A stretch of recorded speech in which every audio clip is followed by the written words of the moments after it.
There we go.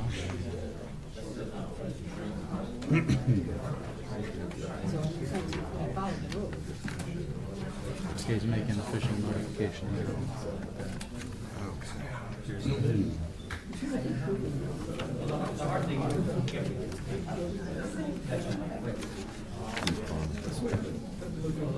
Ready? Call the Water Pollution Control Authority and Town Council meeting to order for Tuesday, December 8, 2015 at 7:07 p.m. Start with the salute to the flag. I pledge allegiance to the flag of the United States of America and to the republic for which it stands, one nation, under God, indivisible, with liberty and justice for all. Roll call. Here. Deputy Mayor Collins. Here. Councilor Angeloni. Here.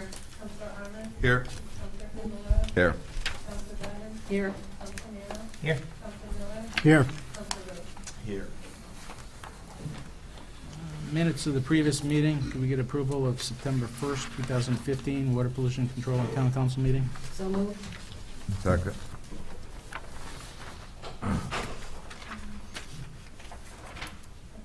Mayor Duty.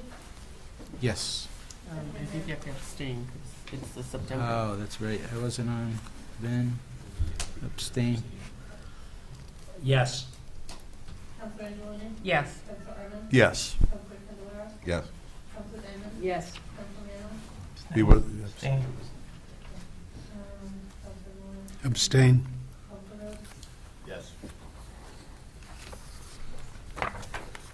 Okay, the October 20th Town Council and Water for Town Council meeting. So moved. Second. Mayor Duty. Abstain. Deputy Mayor Collins. Yes. Councilor Angeloni. Yes. Councilor Arman. Yes. Councilor Candelara. Yes. Councilor Diamond. Yes. Councilor Nero. Abstain. Councilor Miller. Abstain. Councilor Rhodes. And the minutes of the Water Pollution Control Authority and Town Council for Tuesday, November 10th. So moved with one correction on the first page, the last paragraph before item 4. Deb Prunier did not get sworn in that night. She was not here at that meeting for the Board of Ed members. Second. Roll call. I did. Mayor Duty. Yes. Deputy Mayor Collins. Yes. Councilor Angeloni. Yes. Councilor Arman. Yes. Councilor Candelara. Yes. Councilor Diamond. Yes. Councilor Nero. Yes. Councilor Miller. Yes. Councilor Rhodes. Yes. Next, we'll move on to the Water Pollution Control Authority agenda. First is correspondence, citizens, and statements. There's none. Unfinished business, there's none. New business, construction to sewer at 111 Foxen Road, North Branford. Good evening. Before you in your packet, there's a memorandum dated November 30th from myself, along with a couple attachments, one being a letter from BL Companies, and then a proposed site plan, last page in the packet. And basically what it's for is a request to connect property currently known as 1111 Foxen Road into the sanitary sewers. 1111 Foxen Road is a little bit east of Twin Lakes Road on Route 80. It's right next to Colonial Package Store. That vacant lot has been vacant for close to 30 years now. They're having a couple past approvals for different projects to be built there, but nothing ever happened with them. And what we have before us right now is a proposal to connect two buildings proposed to be constructed on that property. A 9,100 square foot Dollar General retail store and a 5,800 square foot adjacent retail store. The biggest, also, as part of the application, they're going before planning zoning commission to basically subdivide the existing lot, which is about a 3-acre lot, into two different parcels. And again, the Dollar General will be located on one parcel. The other retail store will be located on the adjacent parcel, and there's cross easements between the two parcels in terms of for access and construction of some utilities. I believe the reason why they're separating it is more from an operational, legal point of view in terms of the tenants that will be on there. But basically, the biggest thing before you is as part of the request is they are required to pay a special connection fee for each of the structures based upon our sanitary sewer rules and regulations for assessments. And basically, that's based on square footage and the proposed use of each of the facilities. Retail, commercial facilities, they're charged one assessment or one unit for every 1,000 square feet of space. So basically, there's 10 units for lot number 1, which contains Dollar General, and 6 units for the lot number 2, which contains the other retail store. And based upon the regulations, they pay $4,000 per unit for the first 5 units and 2,000 units for the remaining units, resulting in a connection fee of $30,000 for the lot number 1 with the Dollar General store, and $22,000 for lot number 2 with the other retail store. And those are all each be required to be paid prior to issuance of a building permit for the lots. And that money goes into a capital reserve fund, pays for capital expenses in the sanitary sewer system. And that's pretty much it. There is a suggested motion basically requiring the payment of those special connection fees, and the requirement they enter into an agreement with the town, meeting the approval of the town attorney and signed by the town manager. That's outlined. If you have any questions, I certainly try to answer. Yeah, Mike, gonna read that? Which one? Well, you can just move it as Yeah. stated. You can just move it. Oh, yeah, okay.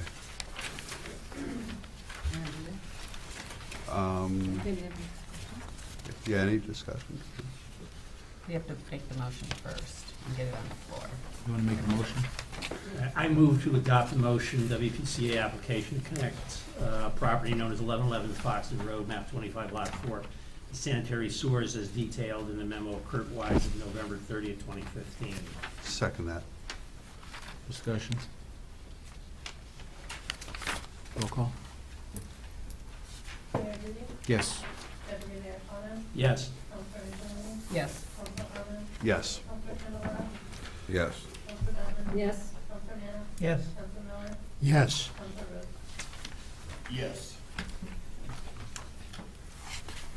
Just for clarity, this approval is running for this application. In other words, if this subdivision fails or If it anything fails, changes, they would have to they have to come come back. That's right. Kurt, because we did approve one before, right, when they were gonna put a Dollar General? There was a Dollar General, which was a smaller structure, that was approved Right. a couple of years ago. Right. There was a spa group. Yeah. This I actually- remember we approved the spa. Yeah. That's correct. That was for a different location as well, or was it the same location? It It was was same all the location, same same lot. location. Okay. Yeah, same one.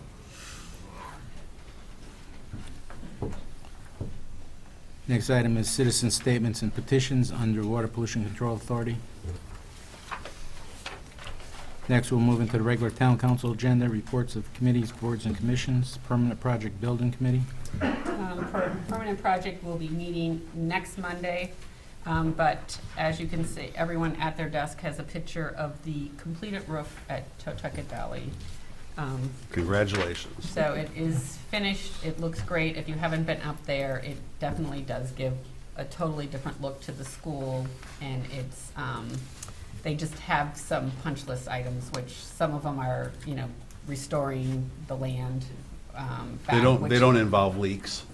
we have not, even with the rainstorm that we had last week and the rain and everything, there were no leaks at that point in time, so that's good. So there's just a few issues, but construction crew is off-site. When was So it it's- completed? They finished the day before Thanksgiving. Okay, great.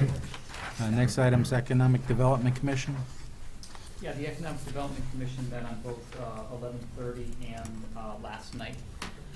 They are working on a business visitation program and requested identification, so if there's no objection, we can get them some business cards or some type of identification if and when they get off the ground to perform a business visitation, actually knocking on doors, looking and talking with outreach in terms of business owners. I think in this day and age, getting them, identification is going to be very helpful.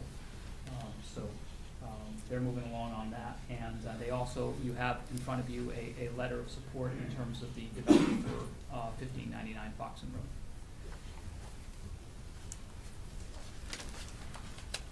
Park and Rec. Park and Rec met on November 30th. There will be no December meeting.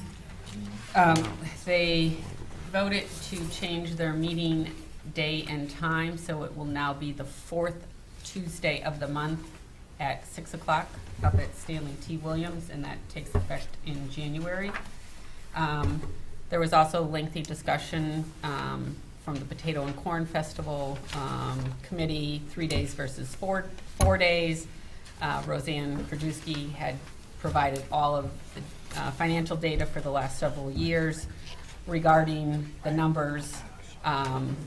They did take a vote as to whether it would be 3 or 4. Unfortunately, there was only 4 members of the commission, and both votes were tied at 2-2.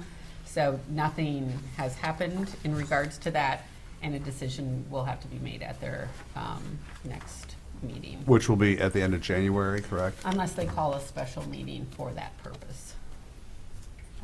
As of the November meeting, they had not. Okay. And the steep grant for the tennis court is moving forward. They are obtaining quotes for the tennis court basketball memorial field renovation project. From what I could see, everybody was in favor of the location for the dog park. Yes. The recommendation for the dog park is to have the piece of property by the old Auger House. So it'd be behind the barns. It's a pretty cleared area right now. They would just have to put fencing up, but that should be coming before the council in a recommendation. Yeah, I included a picture aerial with shaded in areas in your folder as well. And I think maybe potentially it's ready for discussion and action at the January meeting. That won't affect where the campers and stuff go for the Potato Fest, is it? Or it'll have a little damper on that? Don't the carnival campers go in there, Right. that area?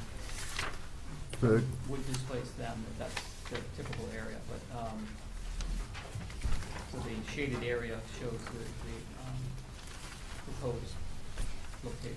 I think in the past couple of years, we've had vendor campers down by the garage, the lower lot by Wall Field. You know where that shed is down there? We put them there this year. I don't know if there were any up at the park, dog proposed. In dogs. previous years, they did park there. I Up don't there. know if they did this past year, but they would just move them. Yeah, if we'll that just was- not do it there.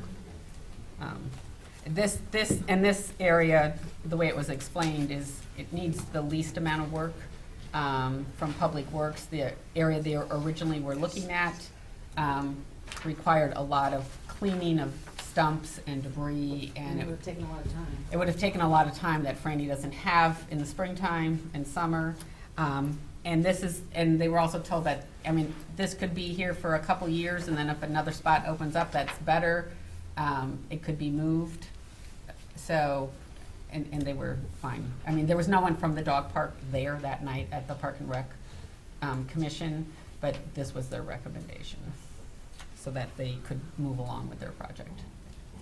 Next is Police Commission. This commission meets next Monday, December 14th. Fire Commission. I attended last Fire Commission meeting previously. I didn't get an invite for this one, but they had a discussion with the fire chief, and I think the fire commission wants to meet with the town council in executive session in January, if that's possible. That's all I have for a fire commission. Town Planning Goals Subcommittee. We did not meet in November, nor do we, are we meeting in December? We'll have our first meeting in January. I need to talk to the members to set up a date. Board of Education, Town Council Communications Subcommittee. There was no meeting, and I'm not sure if you're going to appoint new liaisons to that committee. We haven't met for several months, based on whether there's going to be new committee members to that. Did we have a list of committee members on that, Mike? Communications Committee? Yeah, from the previous group, yeah, it was Rose, Anthony, Joanne, Joanne, Joe. Joe. And if nobody objected, when we get underway with that, I would like to take Joanne's place.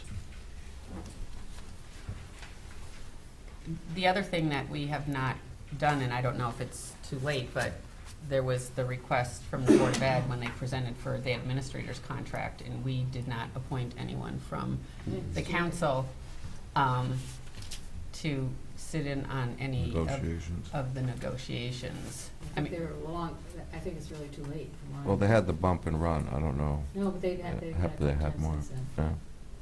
yeah.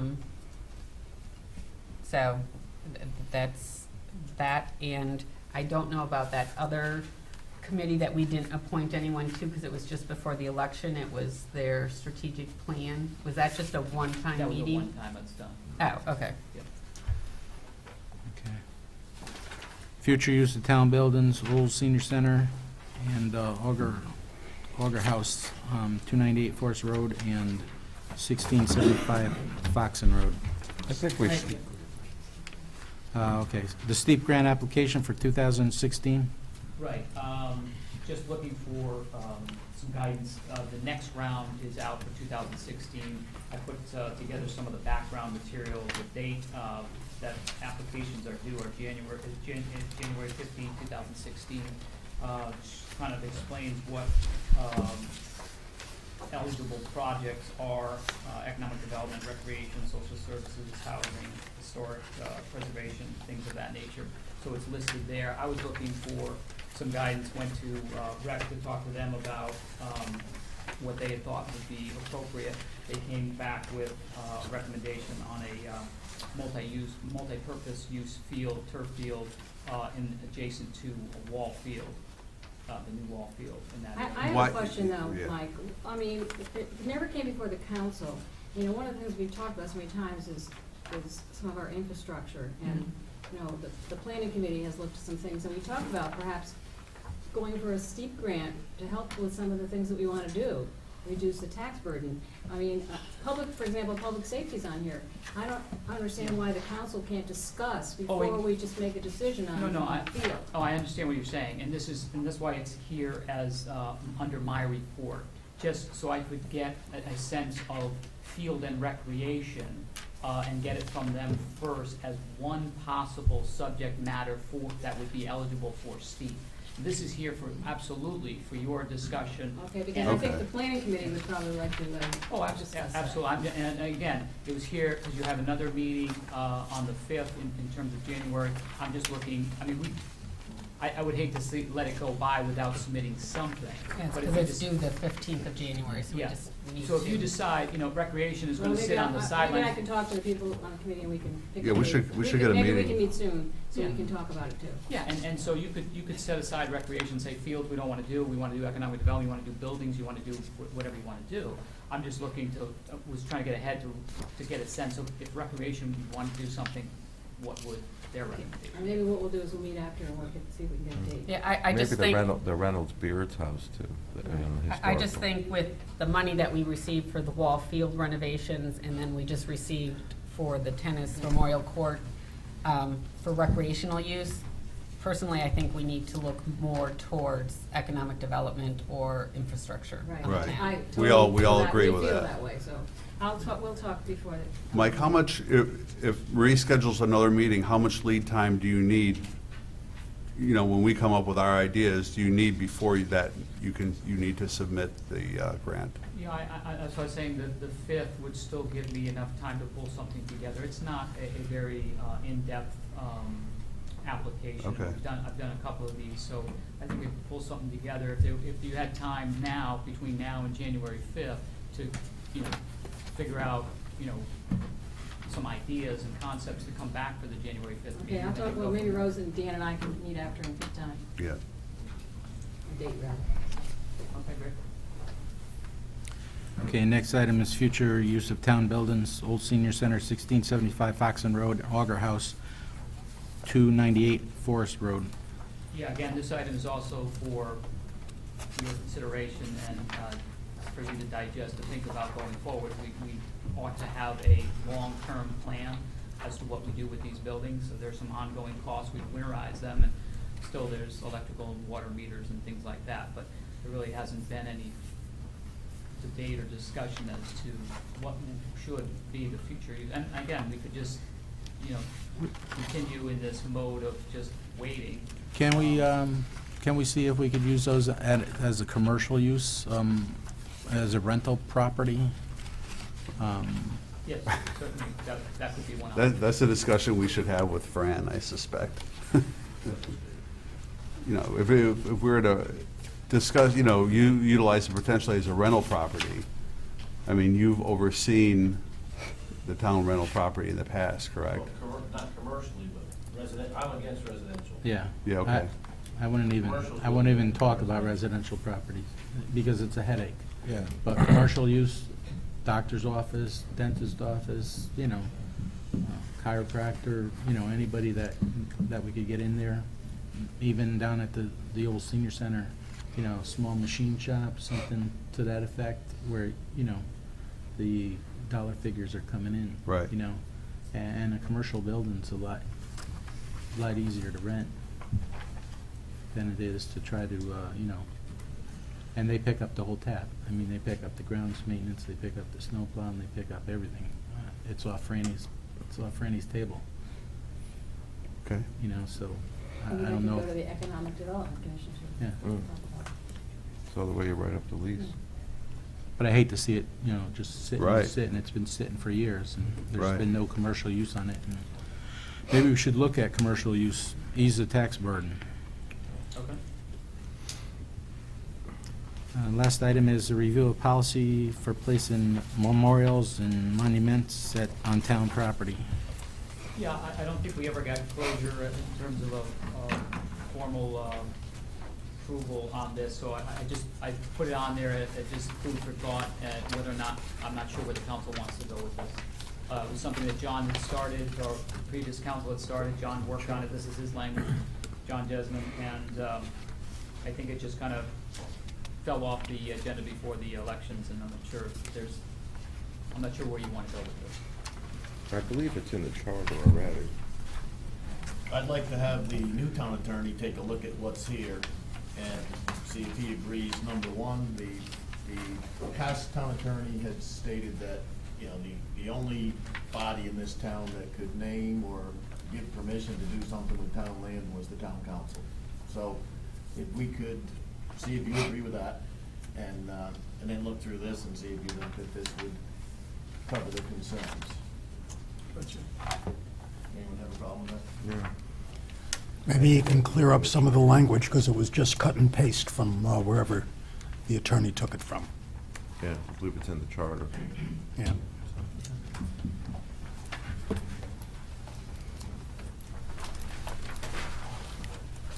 Okay, item 9, community events and presentations.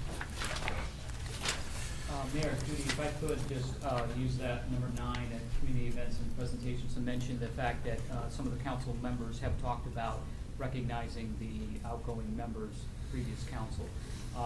And it was a discussion about, you know, a plaque, and I'm thinking something like this as just a sort of a model to go based on, that we could do at the January meeting. Yeah, and I think we need some type of, policy or something, procedure on how to do that. I mean, I know some people were skipped and some people were overlooked, and, some plaques are different than the others. If we get something uniform, as to what goes on and how it happens. I mean, These we are to should- be individual plaques? Yeah, individual plaques for their service, basically a recognition of their service to the council. Well, they may be running again. He's talking about the people that. In the past, He's talking about the people in the past that just left the council. recognizing their service Right, up until now. For that period of time. Right. right. If they run again, then they get another plaque. Ah. So we're in the business of plaques. Okay. Appreciation, yes. Yeah. Right. And I think maybe, Actually, I think Mike is right, though. There ought to be, I know it's a simple thing, and I think that we should do it, but, I've left twice, and I only got one plaque. So you're the one that we overlooked. I left. Apparently, I wasn't plaque worthy, but. You have a lot of wall Actually, space. because I didn't get a plaque, that's why I'm back. So. Did they have No, but I plaques think that back we then? ought to have a policy, Yeah. I don't know, maybe it's like, I don't know, I mean. We could cap it at one, honey. I think you're right, but there's, we lost a council member this time that, is unprecedented, and nobody else will ever come close to the years, and so it's certainly plaque worthy. But or at least I think it is. But I don't know, I think, Mike, there ought to be something for, okay, when councilors leave, even if they did one term, you know what, you came out every 2 weeks for 2 years and took a lot of heat on stuff, so. For no pay. Give him a plaque. Plaques are cheap, George. and one other thing in conjunction with that, and so we sort of record this and have the policy so that we're, sort of standardizing it and recording it so that we don't miss that, but also the term, the picture for the group. We could have a ceremony in terms of the plaque for January, but also take your picture for this group for 2015, 2017, which I think we've missed a few, but I think that ought to be something to get attention to. That. So I'm thinking maybe November is where you recognize outgoing, get sworn in, have a picture, and so forth. Sounds good. Thank you. Think. Next is citizen statements and petitions and correspondence under the town council agenda. I got a letter from the South Central Regional Water District that Joseph A. Cremola, Senior, has been reappointed as a member commencing January 1st, 2016. And also a letter from Al Rose. Dear Mr. Paulus, in accordance with Section 10-4 of the Charter of the Town of North Branford, we are writing this letter to notify you that Al Rose Construction LLC, of which Councilor Alfred Rose is a member, has been awarded town bid number 6-2015-2016, installation of foundation and related work for fire training facility, and number 8, 2015-2016, assemblement of tactical fire training facility. Thank you, Al Rose, dated December 4th, 2015.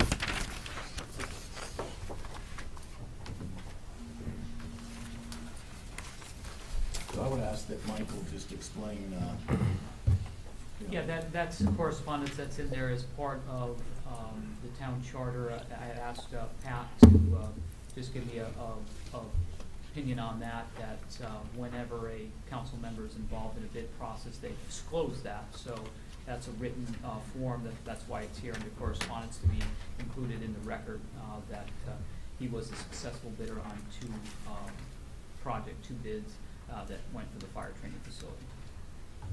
That's why it's in there. Thank you.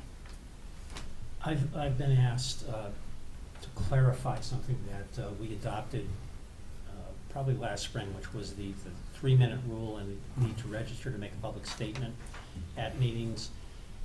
if we've enforced that, we haven't enforced it consistently. It's been sporadic. And I noticed this evening, the place down the back of the room where one would register to make a statement in the public forum of our meeting, there's nothing there to register on. So it seems to me that that was something we adopted, and I'm just looking for some clarification. Do we intend to adhere to that policy, or is it something that needs to be relooked at and considered whether or not it should be followed in the discretion of the chairman, or not followed at all? Or have it be an option? Yeah, I think it should be, at this point, should be not followed at all. You know, I mean, we're all about letting people talk. I Yeah. think, you know, I that- prefer to give that- people an open forum, personally. Yeah. I agree with that. You know, and then it would be up to whoever's in charge up here, you know, if something's just getting redundant or Then you gavel running them. long, you say, okay, has anyone got something else to say? But Can we adopt that as a formal policy with a vote, Mike? I'd have to check for that, but that's my Would you recommendation. check? And if Yeah. we did, it probably should be on the agenda, and we ought to vote to change it. Okay. So that it would just be at the discretion of the chairman then, correct? I think that's appropriate. Okay. It's under Robert's rules. Next item is resignations and appointment of Charles Kranick, Chris Kranick to the Economic Development Commission. Term expires 12/31/2018. 18, that's what I said.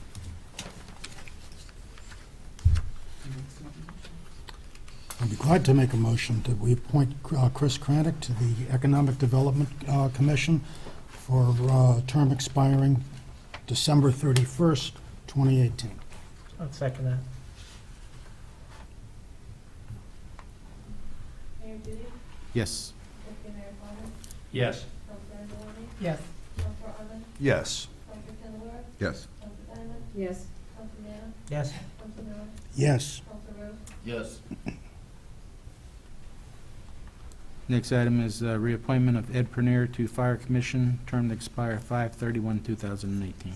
I'd make a motion to reappoint Ed Prunier to the Fire Commission, term expiring 5/31/2018. Second.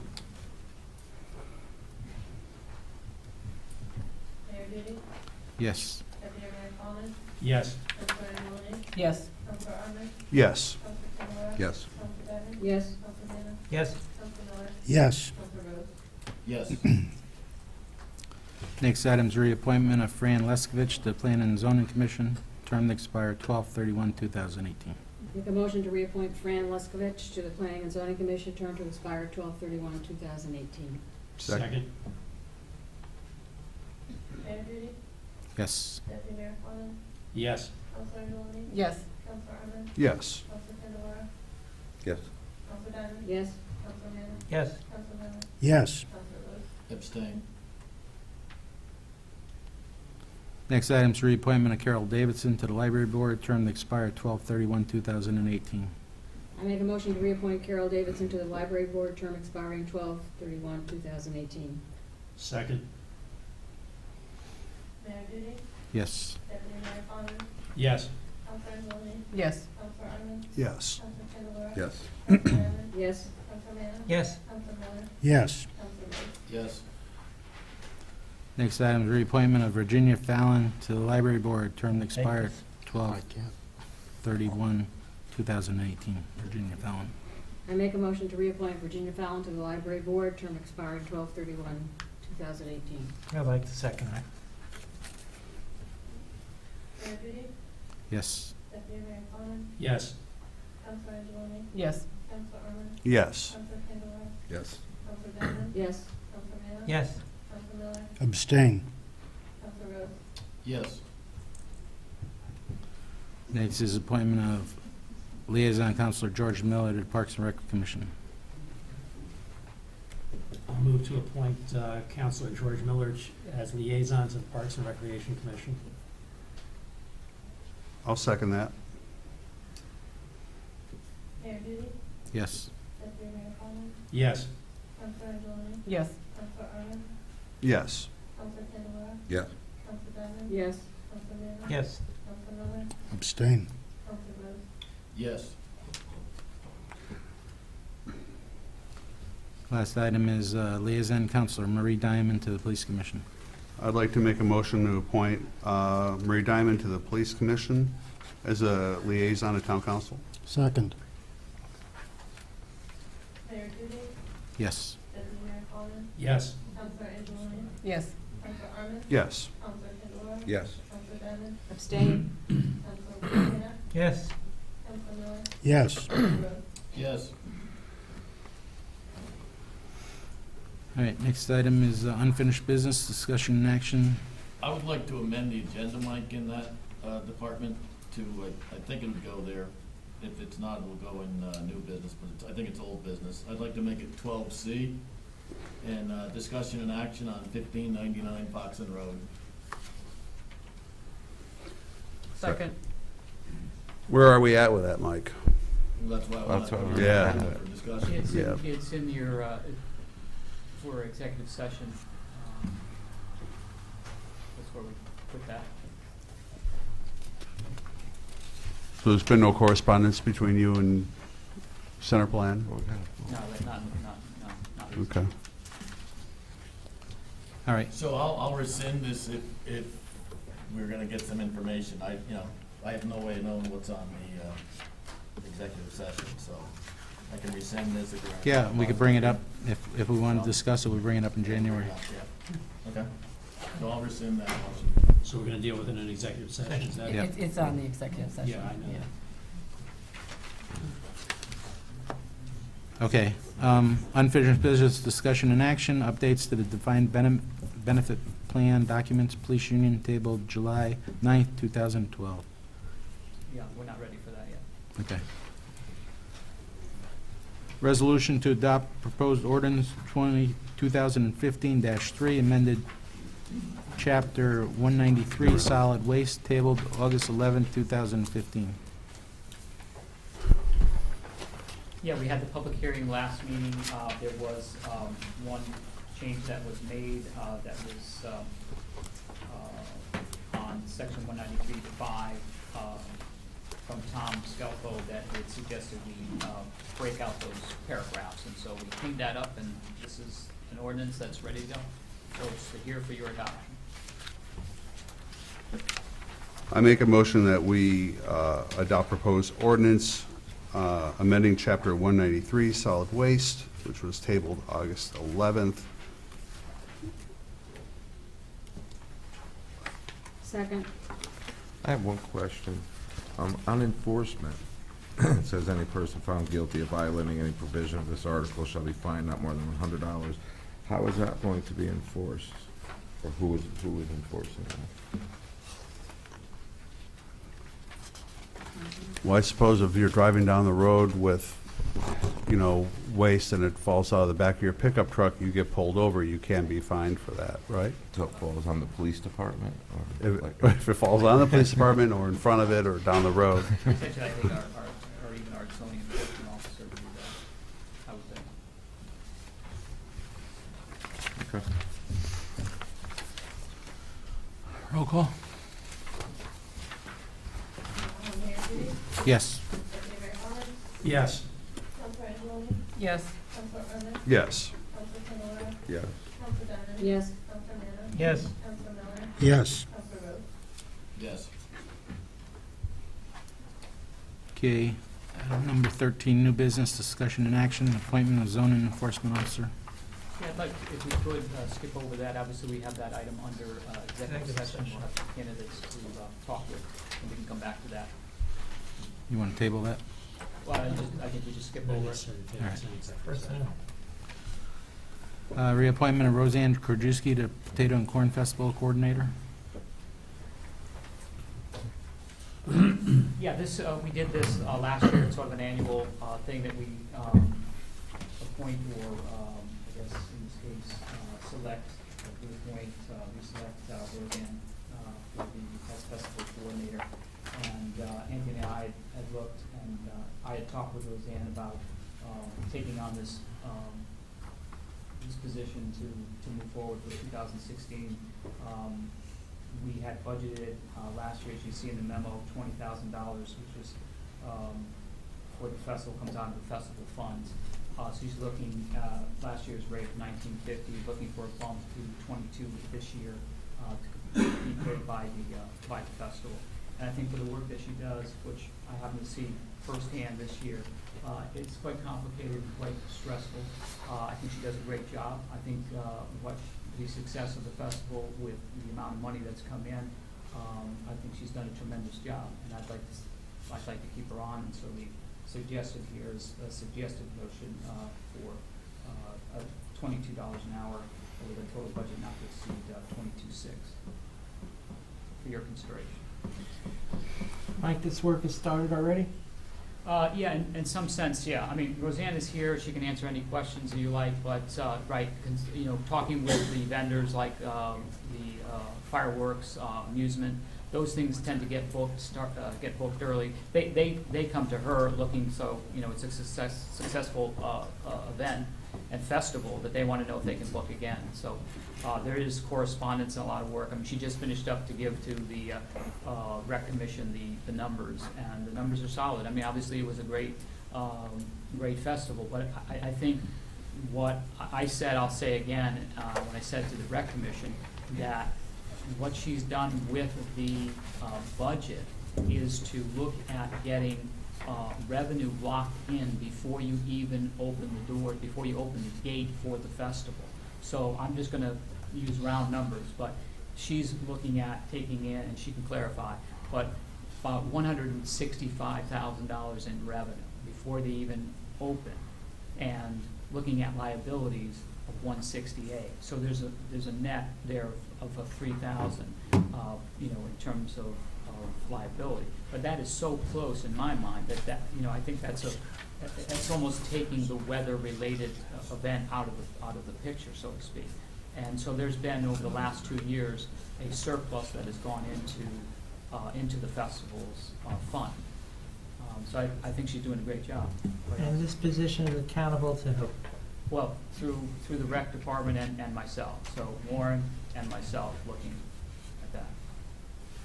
But Thank isn't the Potato and Corn Festival like a subcommittee? They're a committee that's under the operation of Park and Rec Commission. So shouldn't this come as a recommendation from Park and Rec Commission? They could, yeah. I mean, I know they talked about it briefly at their last meeting in November. It was just, brought up that they need to talk about that and to suggest, but, a different salary for Roseanne, but there was no further discussion at that point in time. So that's why I'm just wondering if it should come as a recommendation from Park and Rec Commission. Do we have last year's numbers to support? The council didn't get them, Park and Rec Commission did get them, but as far as I know, they haven't been sent to the council. I would like to get the numbers. The committee hasn't received any numbers either, so I've seen nothing. And then how do we make sure, so it says the salary not to exceed 22.5, how is that managed? I mean, how do we make sure that cap is reasonable, so she's not working for a month for free because she's already exceeded that cap? right, I mean, how is that managed? we manage that in terms of the weekly and through payroll to handle that and watch that and monitor that.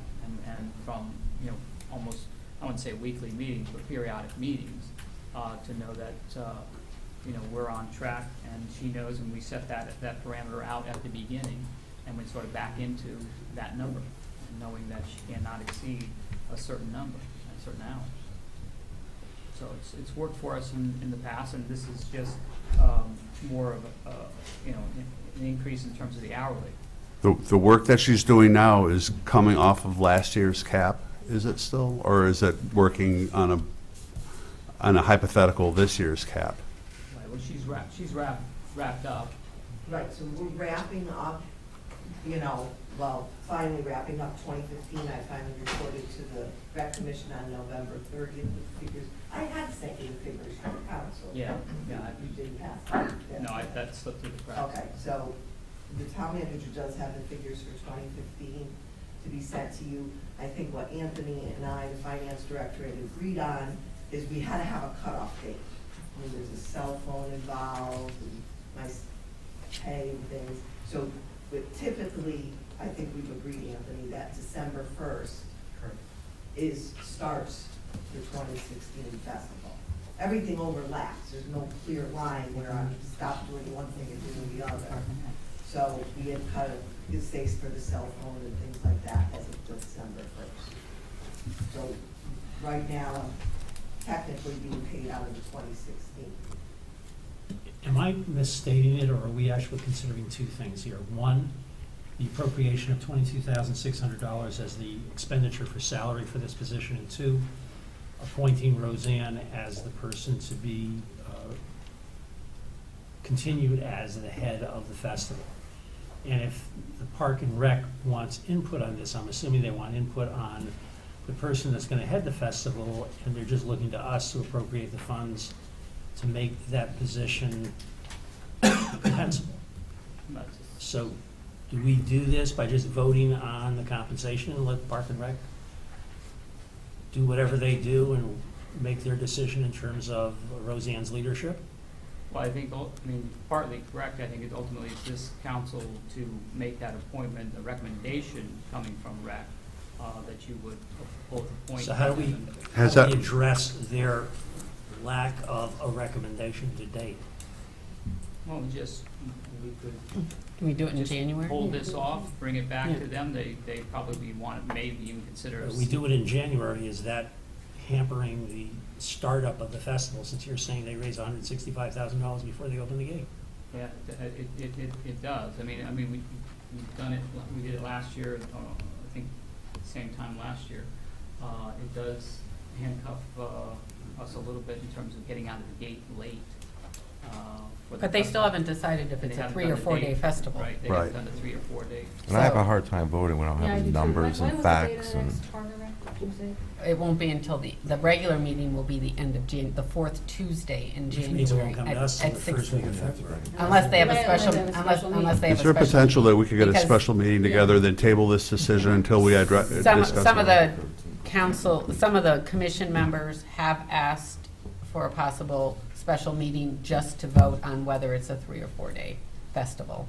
But that's because- separate from, But Yeah, but they can talk about They can this, do that those two can be things. part of Right. the, Special meeting. yeah, Two because they don't have a date or anything set. So if those are the two items they want to talk about, that would be up to the Park and Rec Commission to do that. I would be interested in tabling this decision if you think we can get a special meeting together. I don't want to hold up Roseanne's work. Well, she's already been working for She's- 4 but she's months already on been the next working. one anyway, so it doesn't matter. Okay. I personally think that it has to come from Park and Rec, that they should have some input into this, as far as salary and Right. everything else. And I think we should, the whole council should see the number, and the committee should see the numbers. Because we're going off of, right, no recommendation and no numbers at all right now. Right. This is a Park and Rec event, correct? Correct. It's not a council event. Well, we have to, because it's an employee, Yeah, the council oversees it, we basically. have to agree to what they're getting paid. That's, once they make the recommendation, that would be. And the town provides fire, police, EMT, public works. I would like to make a motion to postpone this decision until we receive a recommendation from the Park and Rec Commission. Well, go ahead. Well, I well, want to leave that open-ended. Well, They've got to fish or cut bait. Call a special meeting and come back to us before January. Don't drag this out till February, and then we're hearing that they don't have enough time to get it done. right. So we don't want that to be open-ended. so they need to close. Pending a then they add something to special meeting in Park and Rec. Because you don't want to let it sit. You Right. can't let it And sit. and Marie, put in there, providing the numbers and figures. Pardon? I would add providing numbers. provide- The numbers and figures are here. Yeah, The but numbers we and need- figures are here. So it's just, Well, Mike where? Mike We could get haven't- Mike could get those numbers and figures to us. Yeah, my apologies. I'll get those to you, and Those could be in the I'll mail work with tomorrow. Lauren and Roseanne and the commission to try and get the special meeting. I think that's the right course of action. Well, the biggest thing is the 3 versus 4 days. Well, right, and in order to do that, they've got to Right. convene, and we can throw those two items together on a special Right. session. So now we're No one's- wondering when we can get a special meeting together so we can tell Roseanne when we're going to revisit this, and whether it be in 2 weeks, right, or, Well, we have. Oh, we either don't meet, right. January We have two January. meetings in January, so Right. if Park and Rec can meet prior to Before you our meet on second the fifth. meeting, Right. okay, so I'd like to make I a already mo. made the Or motion. I was I did second, second. but to revisit this January 5th. No, you Well, may you not just need the table it. second. We're tabling it. Could Or be just the- table it, yeah. One of those 2 meetings. yeah, it's tabled until we get the information. Right. Okay. Did you get that motion? Sorry to muddy the waters, but Like, nobody seconded it. I'll second it. Yes. Deputy Mayor Fawnin, Yes. Counselor Angeloni, Yes. Counselor Arman, Yes. Counselor Candelara, Yes. Counselor Davin, Yes. Counselor Nana, Yes. Counselor Miller, Yes. Counselor Rose. Yes. Presentation by Dave Ambrose on the reevaluation program. Yeah, David is here with, David, you want to come forward? As you know, we're in the midst of wrapping up the revaluation, and this was put off from October before the election. Yes. So David's here tonight to kind of recap and give you an update and answer any questions you may have in terms of what the department's going through, what they're I don't seeing, have and what the 14. results are. Dear council members, thank you for having me tonight. No, It's been my experience that most taxpayers are just as interested in the tax impact of reval as in the property change for their property. With that said, I took the liberty of adding some tax statistics to this presentation. And for the record, I want to say that any tax projections from the July 2016 fiscal year assume the same fiscal information from the 2015 fiscal year. In other words, we're applying the same state town budget and state aid to this analysis. The 2015 gross taxable grand list has decreased by 2.7%. Comparatively speaking, the real estate grand list decreased by 4.2%, effective for the 10/1/10 revaluation. This is a good indicator that the market is actually starting to stabilize. I broke out the real estate grand list into 2 components, residential and commercial.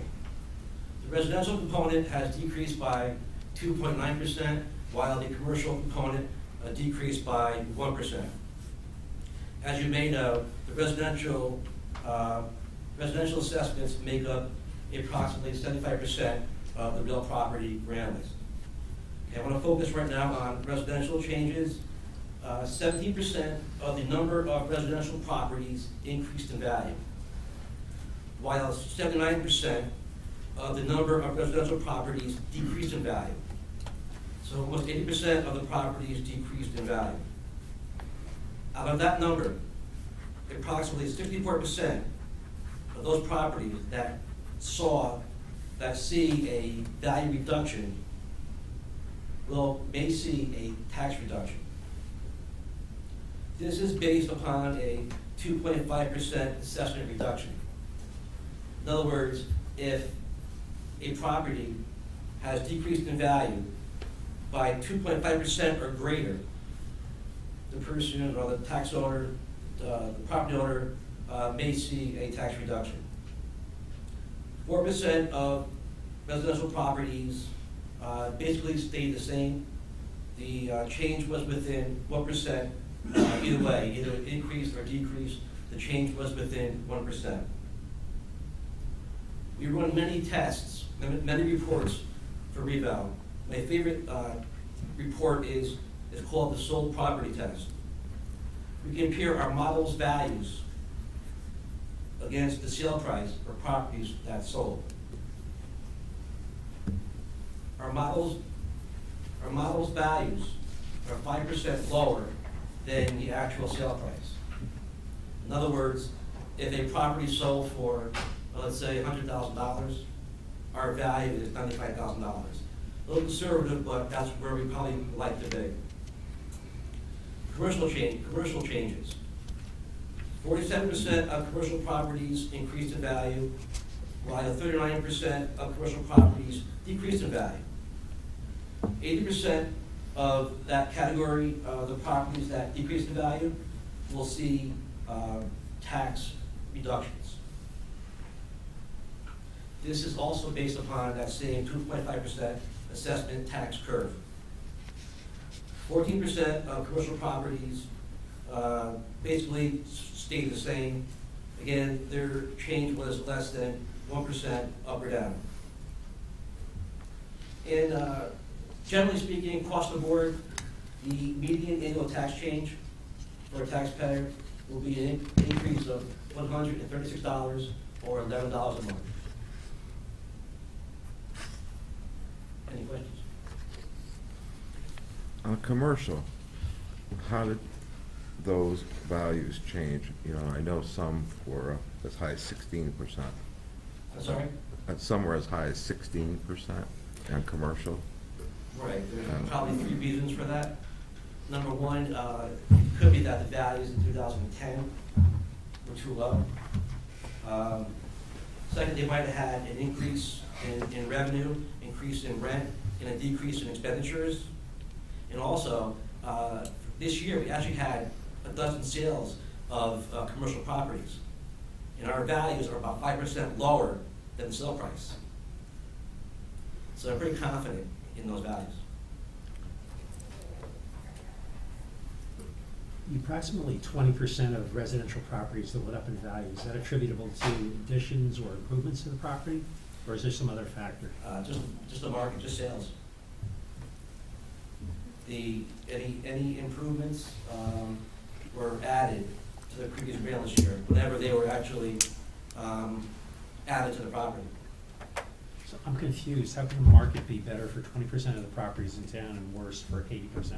Again, for those properties, it could be that the 10 reval might have been low for those properties. It's not exact science. It's mass appraisal, so it's possible that those properties were probably too low in 2010. Who conducted this mass appraisal? Tyler Technologies. And the last one was Vision Appraisal, Joe, I Yeah. think. No, it's also Tyler. Was it Tyler? We're using Vision software, Yeah, but I it's thought Tyler Vision. Technologies. I know we approved, as part of the budget last spring, reappraising or reassessing properties in town. But I don't recall approving the engagement of a specific contractor to conduct these appraisals, did we? I don't believe so. No, I went through the, there was in March, I think there was a pause when Christine Barta came here and explained to the council that we had to go out, and then a resident said, we might be exempt, so you put that on hold. We came back the next meeting, she researched it, said that we don't have an exemption, we have to go out, it's mandated, it's by law, and we did, and so that it followed the traditional bid process for that piece of work for Tyler. And doesn't that still have to come back to us to be approved? You approve the process, so we just follow the regular bid. Bids don't come back. Some of the RFP stuff does, but typical bids don't. Each bid does not come to the council for approval. Because we approved doing the postcard the first time. Well, I was kind of surprised to get the reassessment letter, because I had not heard anything since budget time that properties were being reassessed. And I've heard other people talking about it and saying, hey, did you get your reassessment? I didn't know that that was happening. So there was no publicity that we were taking this on, that people should be expecting a reassessment of their properties. I was a little bit taken back that it was almost done surreptitiously, and I know I got caught by surprise, and I'm sitting up here every 2 weeks. Yeah, it was March. It was March 2014, and there was 2 separate meetings, so back to back. I remember the discussion that we didn't have an option, we were not exempt, we had to go forward with it. But I don't remember any further discussion approving the engagement of an appraisal, a mass appraisal company, or actually authorizing the commencement of the process. Perhaps March constituted that. I just felt that there should have been something more, so that it was public knowledge that this was being done. Maybe that's my oversight. No, there was more discussion on the last one. Quite a bit more. We were very Yeah. involved, yeah. So getting to the $11 increase per month for the average one, so how is that, how is that done? Is that based on if the town spent exactly what it spent last year, and the Exactly. state gave us the exact same money? Yes, exactly. Okay, so in other words, if we went back a year with the reval, you would have paid $100 and some dollars more, the average person would, to fund what we did as of July. Perfect. Okay.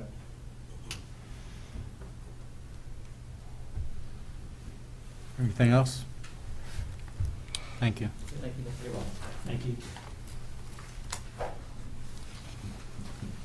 Next item, approval of space needs assessment for police department.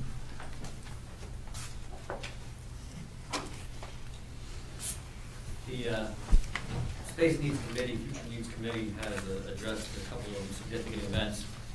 And one of the items that was discussed was the condition of the police department.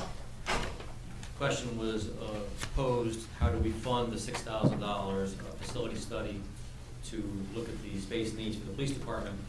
And it provided for you basically the capital improvement plan from 13-14, which had $100,000 of facility study money out of that state grant for municipal projects. So theoretically, the space need is basically a facility study, and I find it to be a worthy expenditure of that line item, if that's the way you want to go. You do have to get permission from the OPM secretary to use that money for anything that's non-town aid road related, so that definitely, I think, would keep the flavor of his approval.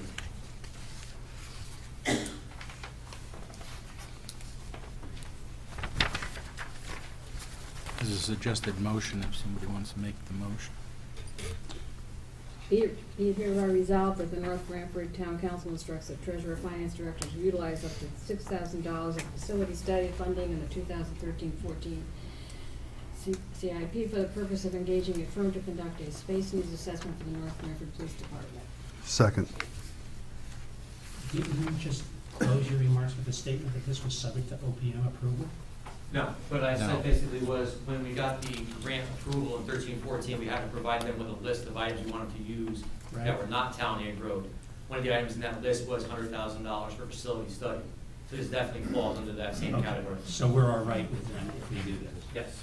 Thank you. And I just want to add for discussion, the contact that we've had with Chief Spera of Old Saybrook and the tour we had. He's been very helpful in guiding and answering questions as we go through this process. 6,000's in there. Actually, he suggested, recommended that we look at space needs study as two independent. He said it would probably be anywhere from 2,500 to 3,000, but he said two independent space needs studies would really give you a more accurate picture of what's going on there. So that's why the figure is 6,000 would actually, I'm anticipating we would quote and look for. And he gave me several references, 3 or 4 of them, to look at in order to solicit quotes for that process. To do two separate space needs for the same facility? Right. So And the purpose being what? for So, that? so you get a more accurate picture that if you just go with a sole independent contractor, or architect, whoever, contractor that comes in and says, yeah, I think you need 12,000, 15,000 square feet, and that's what your needs are. And this is to look at a second one that comes in and says, listen, if either that is justified, it's close, they come in at 13. So then you have two to compare? Two to compare to get a more accurate figure, because the other one could say you really need only 10,000 square feet. So he, through their experience and their process, strongly suggested that's that what we should do it that way in terms of two independent. So I want to, in terms of, so that's why the 6,000 figure is there based on two quotes for two studies. So who are these experts that do this? Um, I don't need their, I mean, who are they? They're I mean, architects why would and they know firms. more than our police commission and police department and chief of police would know as to what they need? I guess it's based on some of the experience they have in the field of architecture and building. They had mentioned, Okay, well, we can stop. I'm gonna vote against it. You all know that I'm against giving money to people. Maybe Center Plan wants to study it for us, you know? I'm gonna vote against it, and to move the meeting on, I'll stop there. Well, my question to you, Counselor, would be how do we come to determine what we need without a study? You know, I mean, each department knows that they need storage, they need another bathroom, and they need locker rooms. But that's as far as their expertise goes. I mean, if you hire somebody that has experience in this field, they can give you an overview as to how space should be allocated, utilized, and used efficiently, right? That would be my thinking. I haven't run into that expert yet. So you would just rely on department heads, I mean. That's what I would do, but there's, you know, you guys are in control, do what you want. I'm not gonna argue with you about it. I haven't changed in all the 30 years I've been up here. I'm just trying to get a sense of what your opinion is. Not a matter of control, Al, like, Good idea, put it to a vote. My only reservation is we've done facility studies before, and then we've never gone We throw forward. them out. with it. Well, town council has dropped it. I mean, it has, you know, they've done their job, right? See, my thing is, why throw $6,000 away, and I don't care if it's state money or federal money, why would you throw that away if you don't have the money to build this thing? Because you have to have a rationale, and this helps you develop a rationale. Maybe we don't have a rationale, but you don't know if you don't have an independent thought. And maybe you don't build, maybe you renovate, Or maybe we do nothing. that doesn't necessarily mean you're gonna build. I'm not gonna argue with you guys. I'm just not voting for it. Call the question. Roll call? Mayor Duty,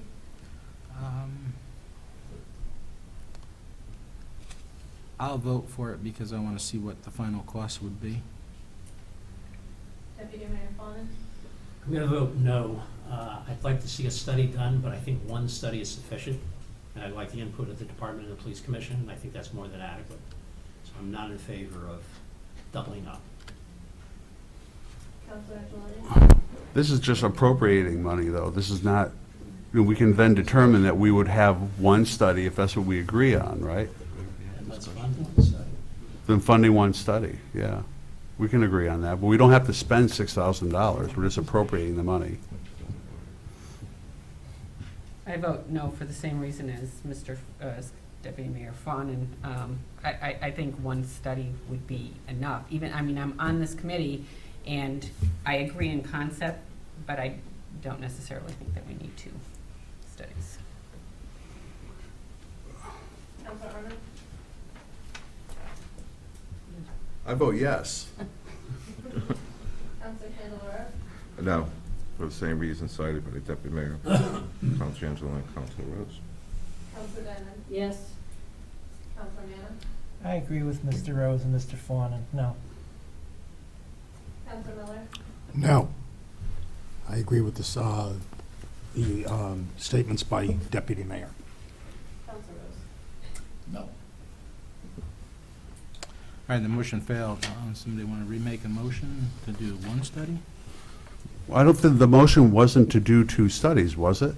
It was just appropriating funds to do a study. It was $6,000 for basically theoretically, what you town could manager said was two studies. do another motion for 3,000 if you wanted to. 3,000. I'd like to make a motion to appropriate $3,000 for one study, a future facility study. I'll second that motion. Clarification. Anthony, is this state money? Yes. Yeah, it's steep grant money. Well, it's not steep, no, it's It's not steep, And it's but been sitting up in Hartford since 2013? We have the money. We have the money. And we've spent none of this so far? That's correct. So we have 100,000 sitting somewhere that the That's state right. gave us? That is correct. and we can only do specific things with it. That's correct, yeah. It's intended to be additional town aid road money unless you ask for a waiver to do X, Y, and Z. So wait a minute, we could So use we've it asked for the- town aid. we've asked for the Wait, waiver? time out. We can use this for town aid road stuff? Well, not now, we've asked for the waiver to do X, Y. This is the second year we got this pot of money. And- Oh, so we could have done town roads with it, but we asked for a waiver to do facility studies. We asked for everything that's on that second page of the, Okay. Yeah, our roads are in good shape anyway. Randy does a nice job. Especially once the snow comes and we plow it and then it freezes, the potholes get filled. you see in that second page, the $166,000 of projects that was appropriated against, which 283 was our total allocation that year. The other 120 was assumed to be if one of those tennis court projects did not materialize, as they did not. They could be funded out of the 283 if that's the council's desire. But there was 166 that was identified through the state for projects. And of those, none of, just the fire training facility money has been spent so far.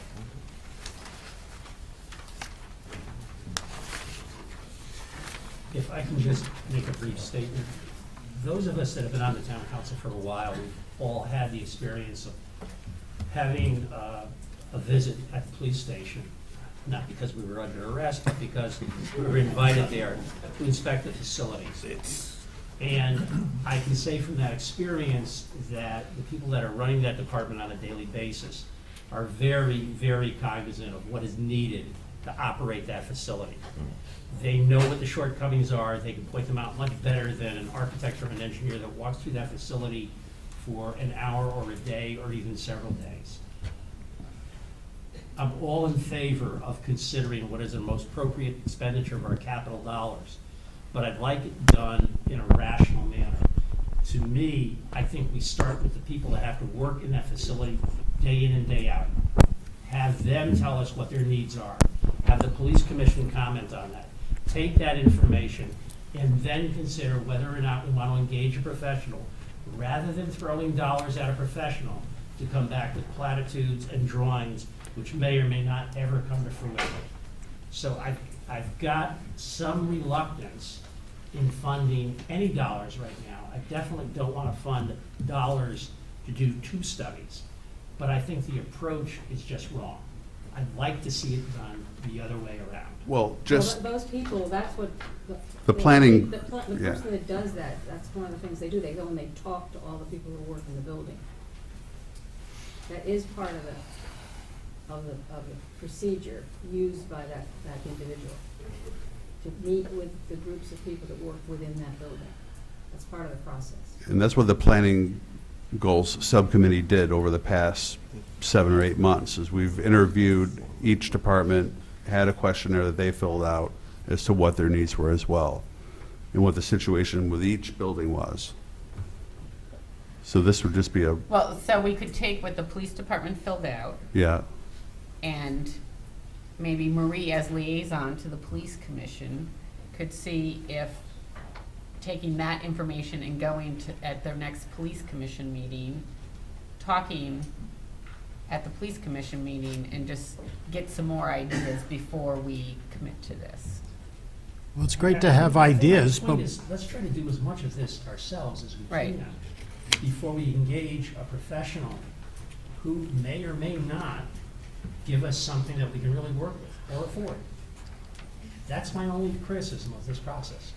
it's Right, so we not did just a have- we did question of part it affording it. already Through planning, we've talked to the people in the department, they identified needs, so maybe we can take that information that they gave, and Marie can see if, as liaison to the police commission, bring it forward to the police commission to see when, yes, no, they have other ideas.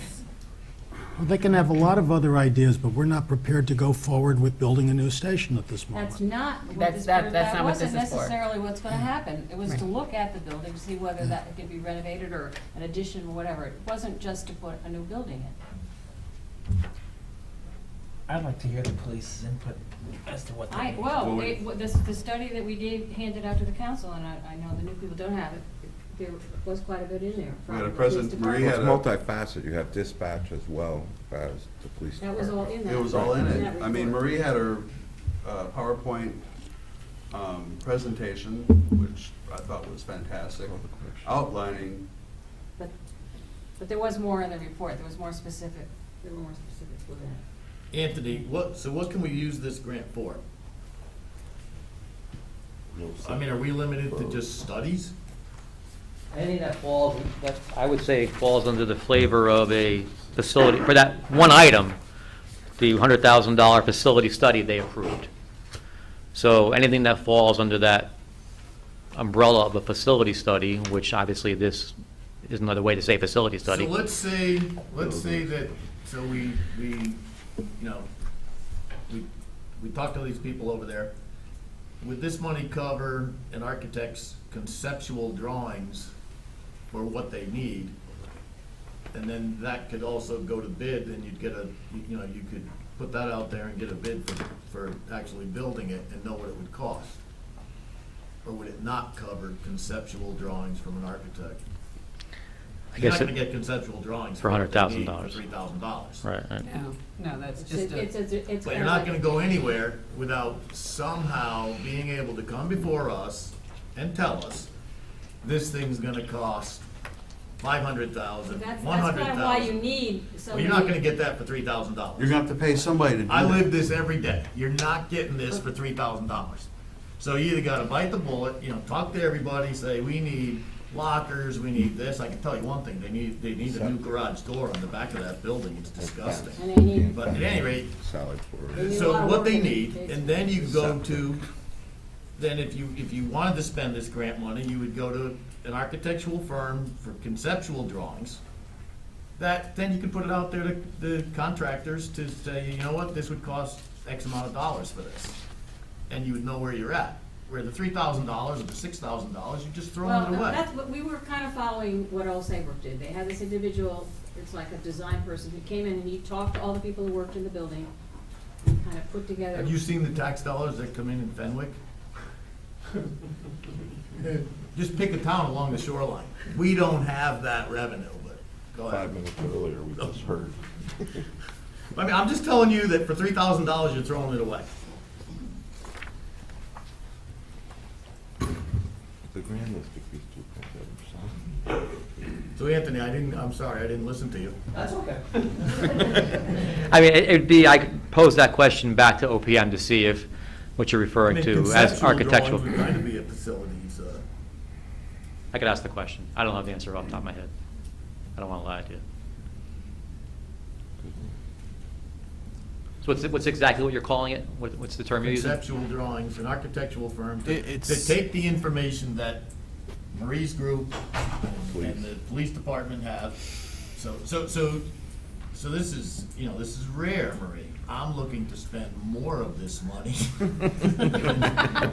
but to actually get something. Put it in the Because project. I think for two $3,000 studies, you're gonna get, what are you gonna get? Well, Old Saybrook found somebody that did it for $2,000 or $3,000, so we were But kind then, of following their. but then they had to come out back and. Oh, and yeah, they get- had to come and- back, yeah. And get the Then they went back drawings. and got an architect and got Yeah, conceptual then you have to go to an drawings. architect after that, right. So we're trying to skip that step. Accelerate. I'm just Skipping skipping it. that, I'm Right. skipping that Architectural part drawings. and saying, Okay, then, okay, what does then, the PD need? Right. You guys met with them, so what does the police commission and what do they truly need? Or what's their wish list? And then you decide whether, you put it out there and say, hey, who wants to tackle this? For how much money? And then we decide if we wanna spend that money. But if we could get this $100,000 grant, so I mean, this thing's sitting there. Yeah, it's a question of whether or not the state's Whether it would cover that. definition is broad enough to cover conceptual drawing. I give up.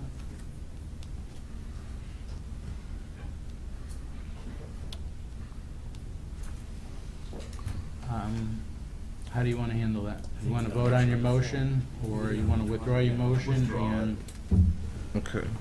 get the opinion from the state? I think, was it my motion or your motion? You made the second one. I'll withdraw my motion. Or your All second? right. Yeah, I guess so. Okay. And Anthony, Motion. could you get an answer for that, Yeah. for the next meeting? Yep.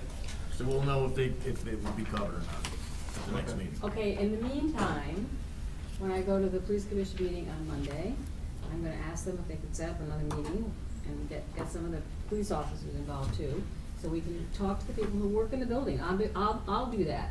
I'll save you the $3,000, okay? I'll have a Great. meeting. Now And you're I'll come talking. back with a Now you're conceptual. talking. I know what we were trying to get all along. Why did it take you so long? All my colleagues support me, that's why. I support you doing that, Marie. Yeah. Thanks for your support. Okay, review and approval of draft CMed Memorandum of Agreement, MOA. One of them has to support it. Yeah, I put this in, the other 8 other towns involved with North Branford are looking to get this MOA in place for the coming new year. But at this point, talking with Attorney Young, there may be 1 or 2 other things that we need to revisit. I'm not entirely sure this is ready, and also, obviously, Chief Seward is not here this evening. I thought potentially he'd be back in time. I thought I saw him come in. Did he?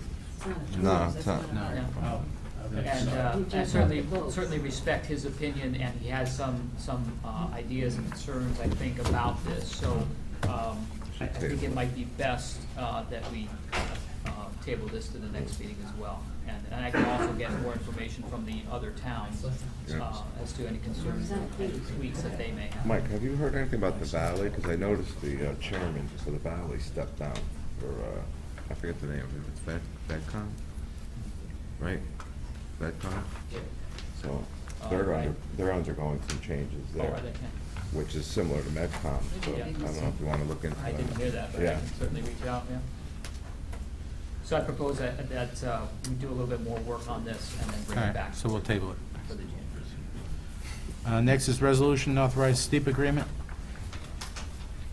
Yeah, this is a requirement of the current steep grant. This is the tennis court grant, if you will. This is the form that we need to approve in terms of the resolution. Motion to approve the resolution authorizing the town of North Branford to enter into steep agreement.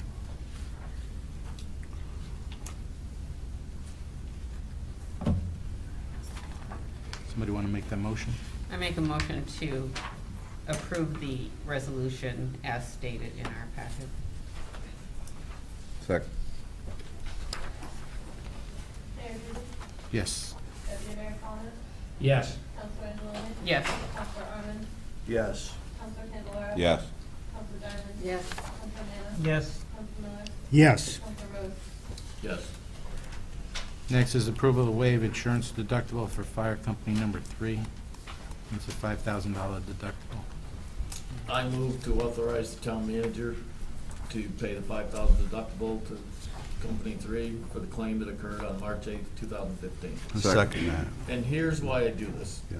Because whether it's all of us in our own home, or if it's any of us that are in business, when we, and the town pays for the insurance for these buildings.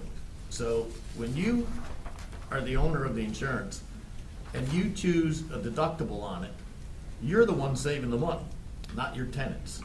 So if there happens to be a claim that comes along, you've benefited year in and year out on your deductible if you're paying a lower rate because of your deductible. And that's the gamble that the town's taking, not the fire department. So, again, that's just the way I see insurance, but I buy an awful lot of insurance, and I always go with a high deductible, and I can't pass it on to my clients. You know, you're gambling, when you're the owner of the insurance, you're gambling on what level you choose to have a deductible. And that's not the fire department's problem. I feel that that's the town's, that the town owns this. But again, that's just me. I'd just like clarification as to where that decision emanated, What decision? to have a $1,000 deductible. A $5,000? $5,000. A $5,000, pardon me, $5,000 deductible. And I don't have that answer. I would assume that's like in our overall big insurance package. I said, oh, go 5,000 deductible on a building or something, but I don't know if anyone. Through Travelers, and I don't know the answer other than, as Al just said, they hear all your buildings for fire company, and it's a great question. I'll now revisit that and review, but I think they just throw it out as, here's what your deductible is gonna be. So is this across the board, we're facing this on all our, I believe so, and I'm gonna find out. I see. Yeah. Okay. Any further discussion? Roll call? Mayor Duty, Yes. Deputy Mayor Fawnin, Yes. Councilor Angeloni, Yes. Councilor Arman, Yes. Councilor Candelara, Yes. Councilor Diamond, Yes. Councilor Manna, Yes. Councilor Miller, Yes. Councilor Rhodes. Yes. Next is removal of the $5 delinquent motor vehicle fee. Good evening. You may recall that I was before you folks in the spring as the DMV was rolling out their new computer civils program. And as I had mentioned at that time, there were a lot of items that were up in the air. And one of the items that ended up being a positive was the state previously charged, the DMV previously charged the town about $3,500 to handle delinquent motor vehicle accounts. It came before the council a couple years back when that was instituted in January 2013, and the state allowed you to add $5 as a delinquent charge to people's each individual account that was delinquent as a way to recoup that fee that DMV was charging us. Well, under this new program, the fee from DMV is going away. So there really is no premise for us to charge the $5 delinquent fee to people that are already delinquent. So our proposal from the tax collector, which I endorse, is to remove that $5 delinquent fee. I come before you because we put it on based on a council action, so it should come off based on a council action. I move to resolve that the North Branford Town Council authorize the removal effective immediately of the $5 fee for motor vehicle fee for delinquent accounts pursuant to the Department of Motor Vehicles no longer charging the town a fee to administer delinquent motor vehicle accounts. The council reserves the right to reinstitute this fee if the policy of the DMV changes in the future. Second. Discussion? Roll call? Mayor Duty, Yes. Deputy Mayor Fawnin, Yes. Councilor Angeloni, Yes. Councilor Arman, Yes. Councilor Candelara, Yes. Councilor Diamond, Yes. Councilor Manna, Yes. Councilor Miller, Yes. Councilor Rhodes. Yes. Next is the Blizzard of 2015 cost recovery. This is just an FYI kind of notice. You recall last winter, we had that forecast for the blizzard, and there was the speculation whether we were going to be counted in New Haven County as part of the affected area under the FEMA designation. Ended up that we were. We were assigned a gentleman named John Gray, and as a result of his efforts, working with Mr. Marola, myself, and Lieutenant Ripa from the police department, we were able to recoup about $89,000 that'll go in, that was accrued back to the 14-15 fiscal year through FEMA, and the funds have been received. Just So want to- where do the funds go? General fund, So- because the expense was general fund. So it was paid and put back. So it goes back to the general fund? Correct. So should we buy salt with this? Last year's been closed out, so no. Well, for the next year, for For this next year. year. Is that what you're talking about? Yeah. So- Different fiscal So- years. So we already paid all our bills Right. somehow. Correct. We put it. So we get 89,000, and I know that the last few winters, we've been running out of salt. Correct. So, we're gonna be spending it on, Salt. a consensual plan on something if we put it in the general fund. But you had to put it. It's closed. You had to put it in. What happens typically on these FEMA designations is if we know ahead of time, we track the cost in a separate fund. Right. So the FEMA goes to that separate fund and it marries up with it. Well, this year, because we were in, we were out, we were in, we were out, it ran all through the general fund, therefore the revenue has to go back to the general fund. Yeah, Okay. in That's to last match year's up. budget, yeah. Correct. Thank you, Anthony. Next is approval of request for revocation license for 285 Foxen Road, North Branford. Right, this was from previous meeting, Irrevocable. came back, I think it was Deputy Mayor Fawnin who suggested the revocable license, and that went to, transmitted to Carrie and P&Z, and now it's back for your consideration. And that's the, what, American? That's the, for the development of the, along Merritt Drive near Yep. near the school. There are plans in your package. Carrie is here that might want to give us some background first on that.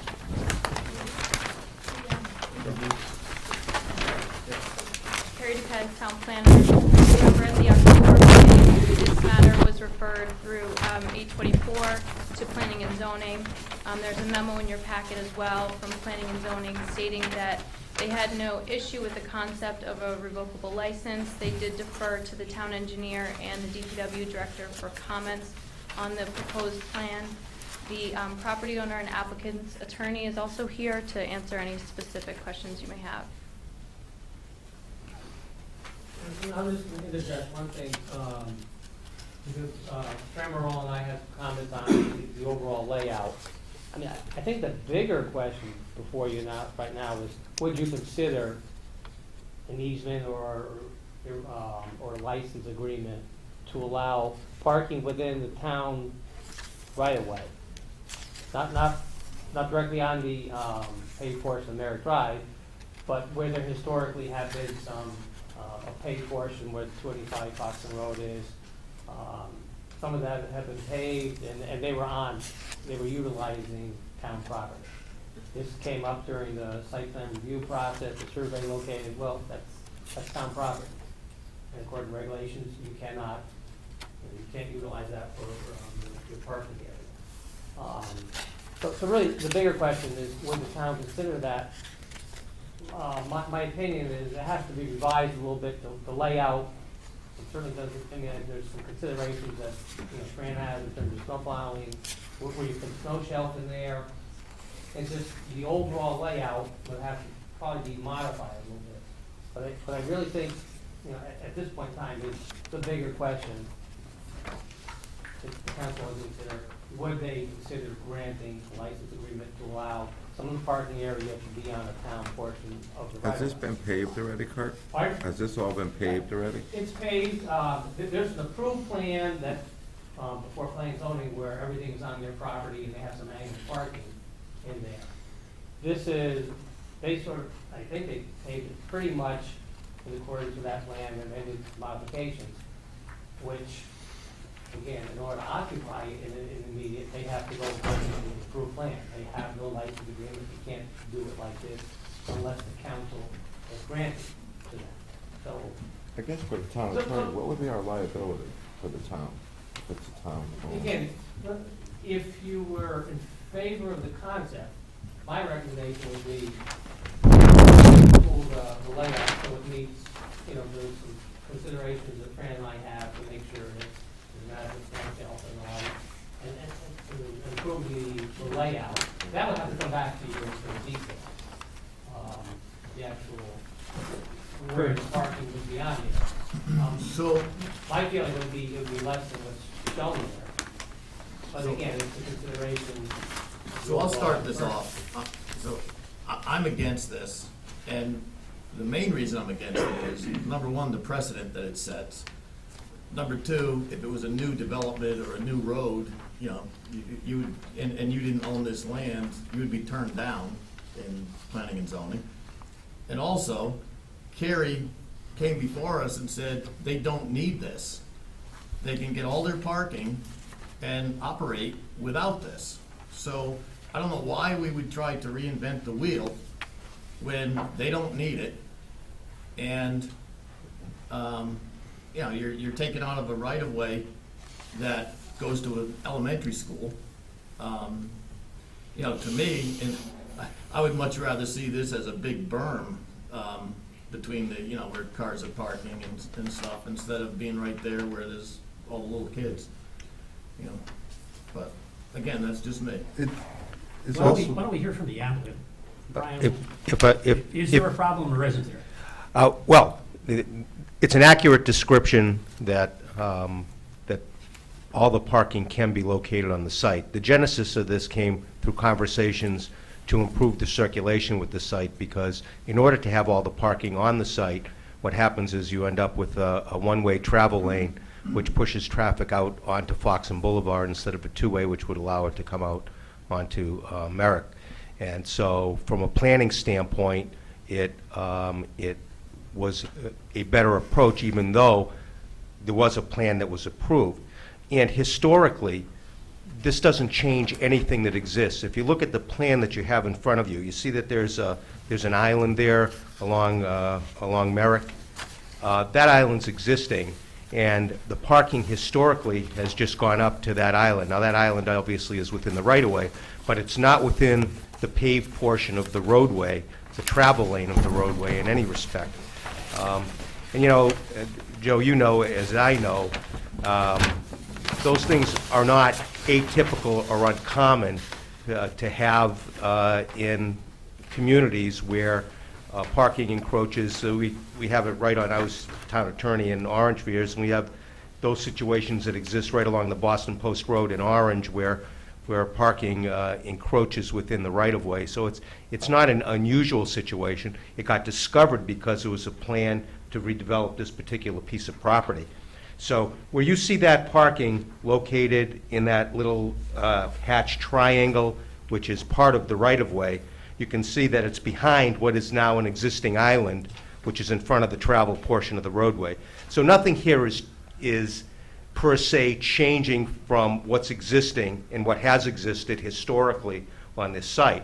What we're trying to do is to be able to maintain that so that there's better circulation within the site itself.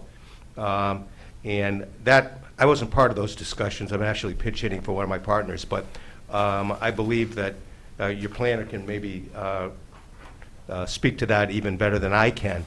But that's why we're here. So we just want the right to be able to maintain. Now, this is a revocable license, so if for any reason, for instance, the town wanted to widen the road, it's revocable.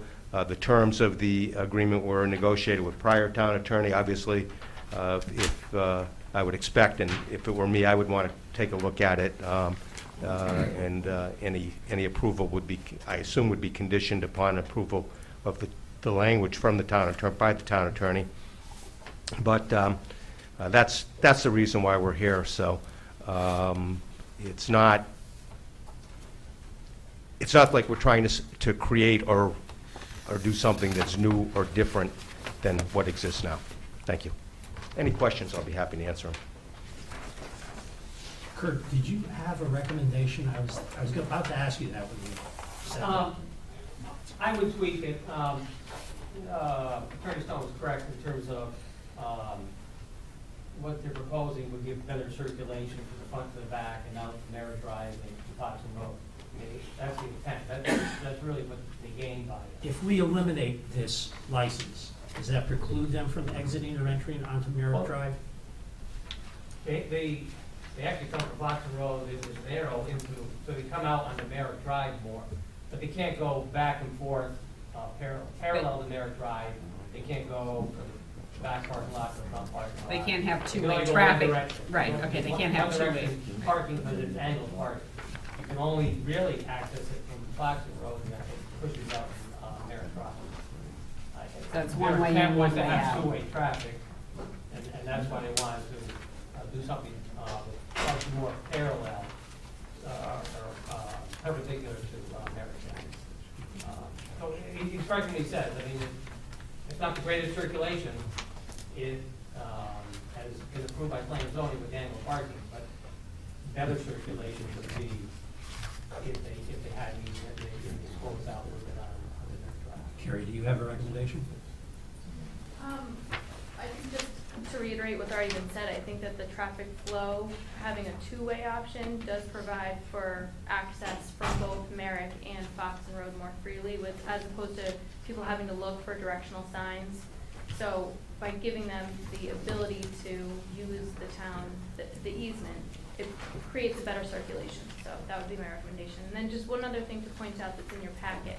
As part of the referral, I did reach out to the superintendent and the fire marshal and the police chief, and everyone thought that there were no issues with that layout and the use of the town's property. And what did the public works director say?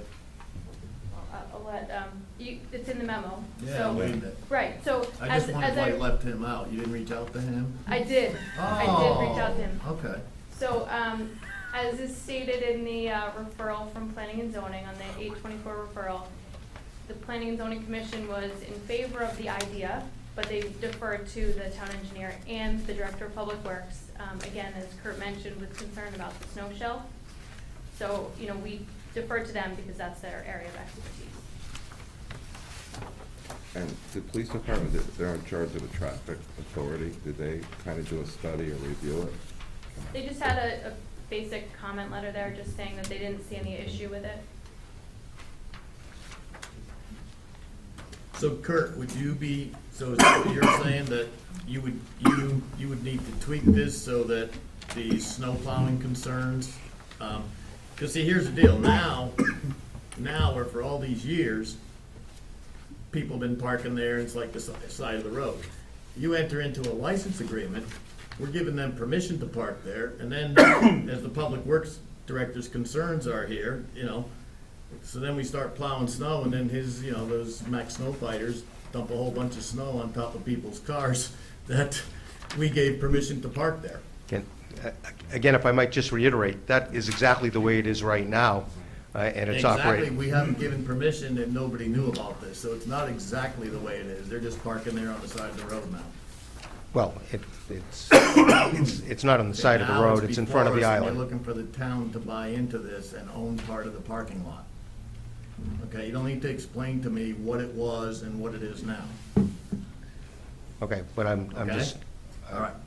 I'm just If saying. you want to tell something to the rest of them, go ahead. Yeah, well, okay, I want You to don't have reply to explain you. me What it was, it was there and people parked all over the place. It was helter-skelter and you couldn't get in and out.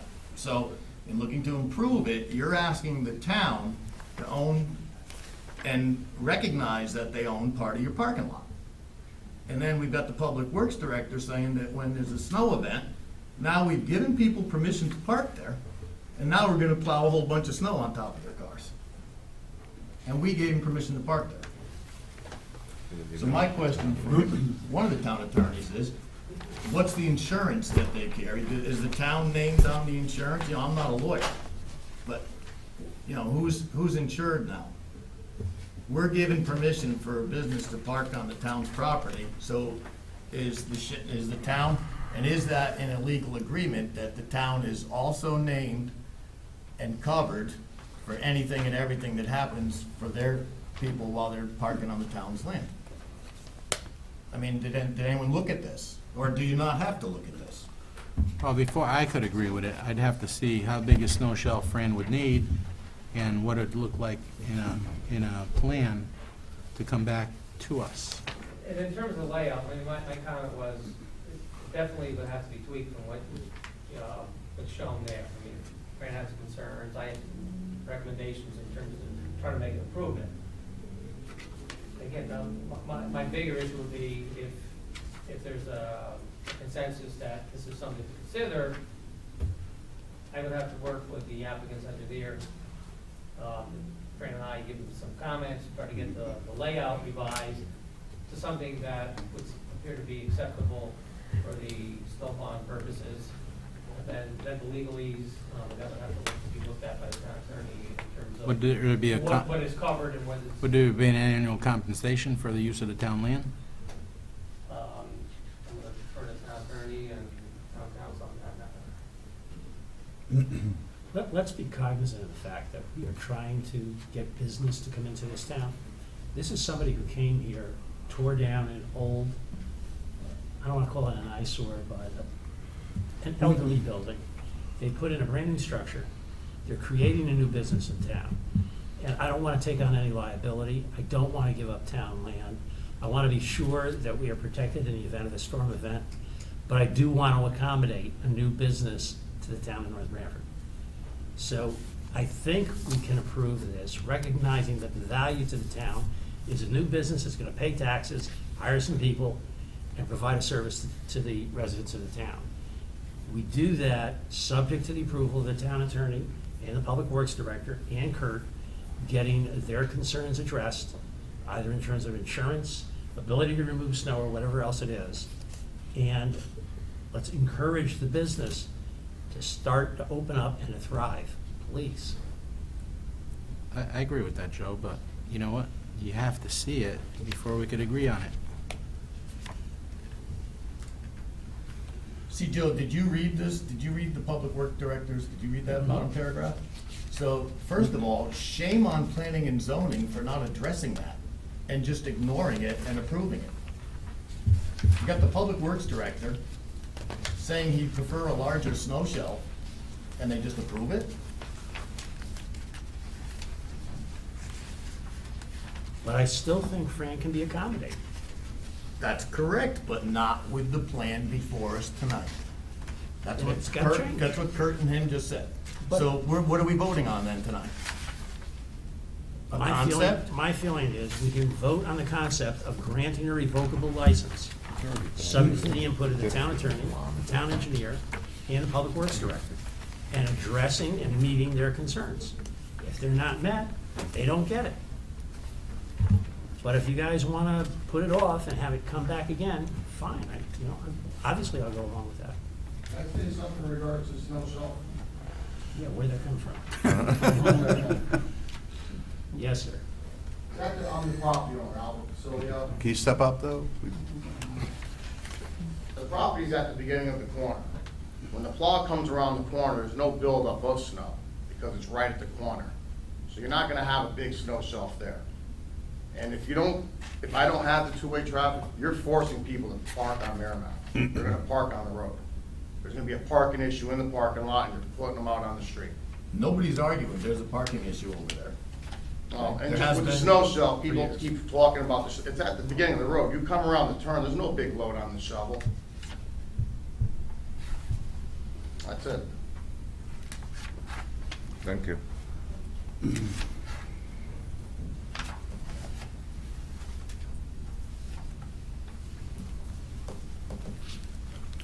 We got a motion, don't we? No, there wasn't a motion. There's no motion made. No.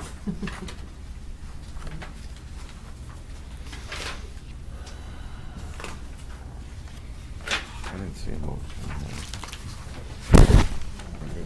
Well, I'll move to approve it, subject to the caveats I put in here, unless somebody's gonna move the table, in which case, let's go one way or the other.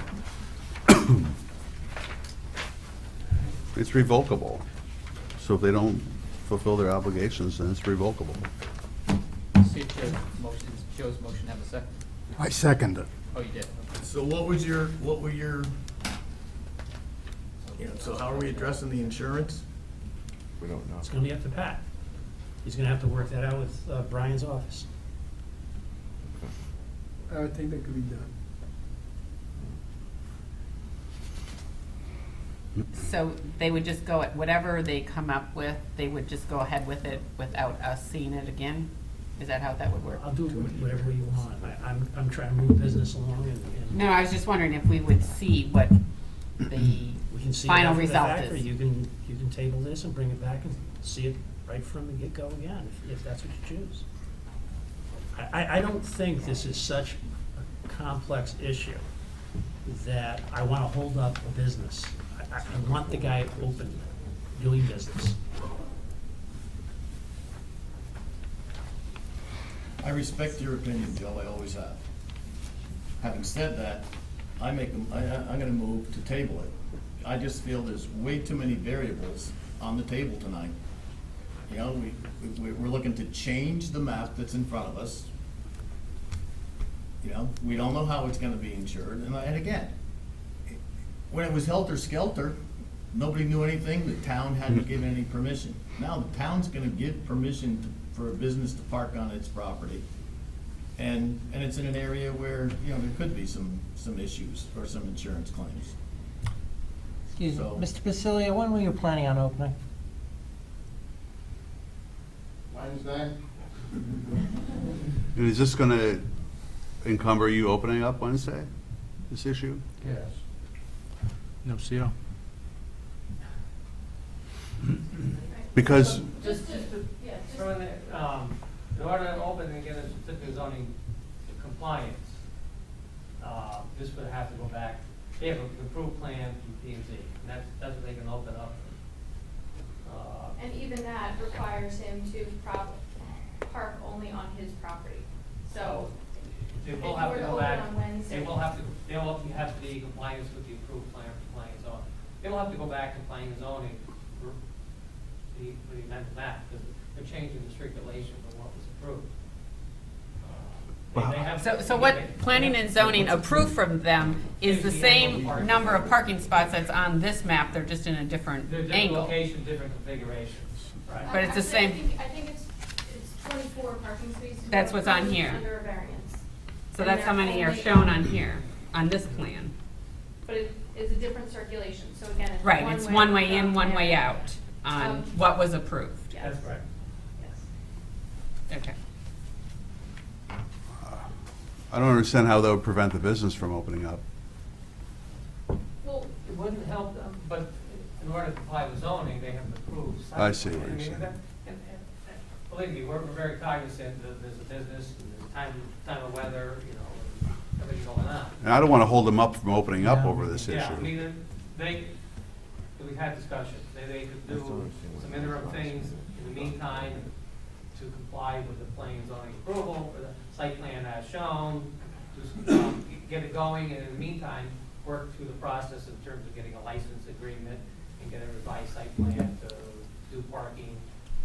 Okay, so we wouldn't be holding him up if we tabled it, because he, according to what you just said, He's if got to we, comply with the right, if we, current approval.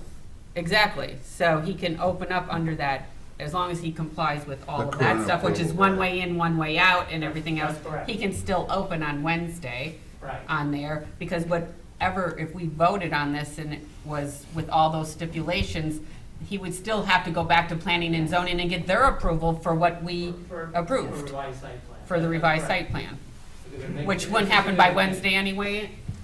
Doesn't matter, so Wednesday he could still open. That's true, but he still has to go back to planning and zoning, which will be further delayed because until he has a license from you, he can't go back to planning and zoning, and when he goes back to planning and zoning, they're the ones that are gonna look at the issue of the snow shelf that the Public Works Director has asked for, in those items. So if you wanna look at that too, obviously, that's certainly you're right, but it seems to me that's more their issue. The revised site plan's gonna have to go back to planning and zoning, but we Right. can't go back to them with the revised site plan until we have the right to have a license. So that's why we're here. So we have to make a motion. Fran, do you have a resolution to the snow shelf or something? Well, the plan that I saw, that had that was drawn, I agreed to, but that's not what's there now. Now I got a 2-foot thing, curbing thing. Listen, I don't wanna be liable for anybody's car, I'm just not, I mean. Right, no, I understand, that's why I'm asking this question. And I'm not taking that liability on. It's gonna be on me. So what was And there's supposed to, gonna be what snow what was going supposed to over that be, curb. what was supposed to be and what changed? What can be done I differently? don't have, man, in front of me.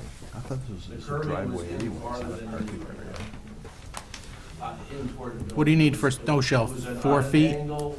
4 feet, 6 feet? It wasn't perfect, but it gave a snow shelf, and I think everybody was happy. Then all of a sudden, it was paved completely different. Well, not completely different, it's not what I saw. So they give me a guarantee that I'm not responsible for their people and their. So it's already paved in the town right away, the new pavement? Yes.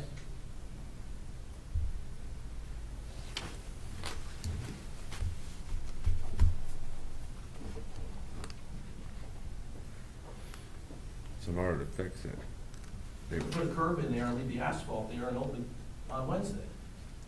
But that's what the site plan said, that's the one I saw. Unless something changed between the one that I saw and the one that's out there now, I don't know. But the plan that I saw. So there's a curb out there now? Kurt, does it match what we're looking at right now? Is the island got new curbs and everything? The right one, some different plans. So is this curbing already in? This curbing's in, this curbing's in, This curbing is in? This curbing's in, this comes in a little closer. So over here. why are we even here? Yeah. How could you put the curbing in on something like this without a license? I mean, here's the issue, just is they're working with the right of way. In order to occupy it, if they want to occupy it tomorrow to get a certificate of zoning compliance, they have to go per their approved plan. They would have to Right, burn but this up and this separate curbing, that. this curbing was just put in Yeah. way out here in the town's They would limit. have to put something in over here, put in the right of way. And then change, and put their parking in accordance with approved plans. And then get rid of this. Which was a slide, it was the sideways. I think they got into the time of year, they took the risk we put it down, if we gotta move it, we move it. I mean, being December, they were up against, so that, as Fran said, in the interim, they can run a curb, put concrete curb, put something along there, berm it. Unless you get an agreement, right? Yeah, I mean, I don't even care if it stays there, as long as I got something to tell me I'm not Are we willing responsible to for do the that? cars. There's nothing that, That's not gonna there's No, nothing, I'm not gonna get sued no matter what. there's nothing they could. We would certainly give the town an indemnification and hold harmless and coverage on our liability insurance policy. That would not be a problem. Okay, that's the concern. If that addresses the concern, Yeah. then that's, No, if I don't it blame you, eliminates the town from that liability, Right. then we have to go ahead with this, really. But you're gonna need a snow shelf. You're gonna need a snow shelf, otherwise you're gonna have Then- flames coming in all winter long. You need a snow shelf. You can't operate pushing snow up against cars. It's too late. Too late to change it now this year. We're getting this very late. You gotta go with the recommendation by the town engineer and the public works director. You can't go with the approved map, because it doesn't give you the room. What is that now, Kurt? This is a very large scale map. 1 inch is 10 feet. 10 feet, that's correct. So what is the existing curve there now, in the narrowest point? About 2 feet wide? It's like, No, looks like it's 2 feet. Probably 2 feet wide? 4 or 5 feet. Yeah, big curve, yeah.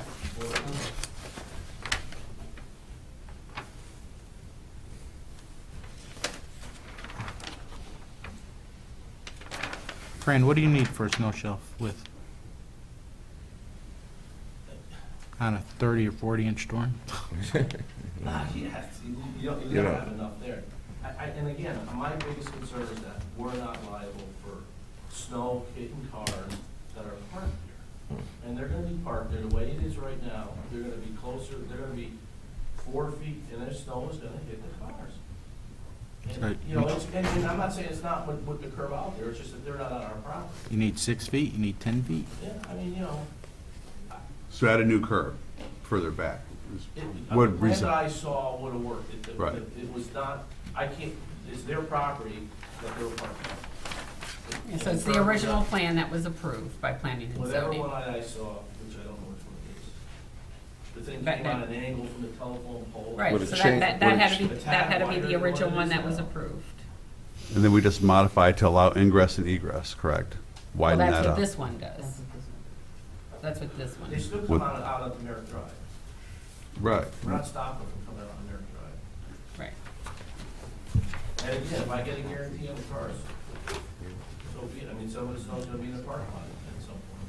Yeah, but our risk manager doesn't want to go through that every snowstorm, and I'm sure their attorney,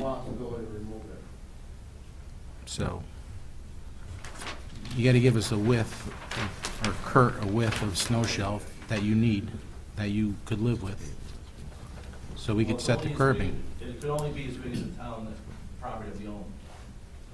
Correct? Yeah. I mean, and I've looked at, some other layouts and try to share. I think you can do something reasonable to get a lot more a little bit wider snow shelf if you do everything parallel to the building, because that's the whole thing. We wanna make, the underlying goal is to get traffic, going both directions, parallel to Merritt Drive within the property. I think that could be accomplished. And again, I would reconfigure it a little bit different, trying to accommodate, put the curve out a little bit further, to accommodate Fran's concerns, give enough room to put some snow.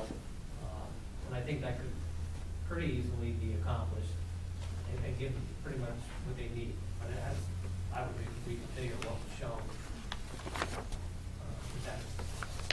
I would narrow down what they would need for license.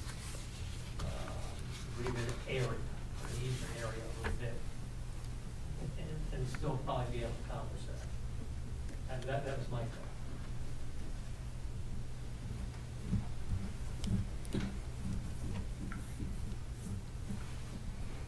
Al, you have a motion to table it. Joe, you got a motion to approve it. I never made the motion. I didn't have a second. Somebody I'm want to not second? against it if Joe can come up with enough, Caveats. yeah. But I don't know how that helps them. I don't think I thought you actually made a motion. I didn't even know, I'm sorry. I'm gonna take hold a second. What do the minutes reflect? Did I make a motion? Yeah, I thought so, and I think Yeah. Dean seconded. I second Or it. George, All right. right. Could you read the motion back so we know what the heck we're talking about? Yeah. We surely don't appear to know what we're talking about. It was to, it was with the stipulations, I don't think you really even finished your sentence as to, there was much discussion.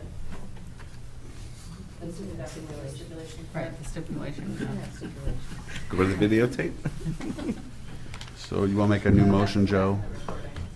My recollection, I intended to make a motion, whether or not I ever did, to approve the application, subject to meeting any reasonable requirements imposed by the town engineer, the Department of Public Works, and the town attorney's office on the location of the license, the necessity for indemnification and insurance, and the accommodation of the work the Public Works Department anticipates needing to do in the event of a storm event.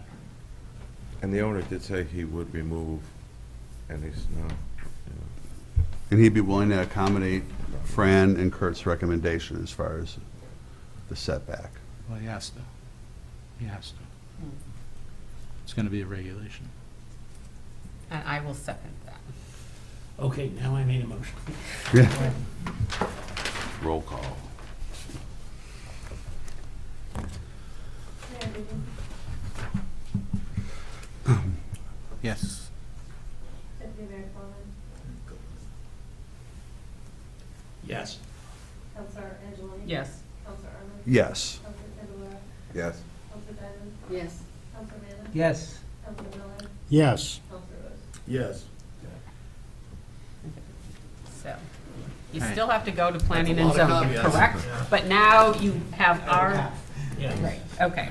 So you can still open on Wednesday under the old site plan and, Start paying taxes. and And- go before planning and zoning. And I would like to say we all wish All the the best business of luck. owner the best of luck. Yeah, that was. Yeah. Congratulations. Next is appropriation transfers fiscal year 2015, 2016.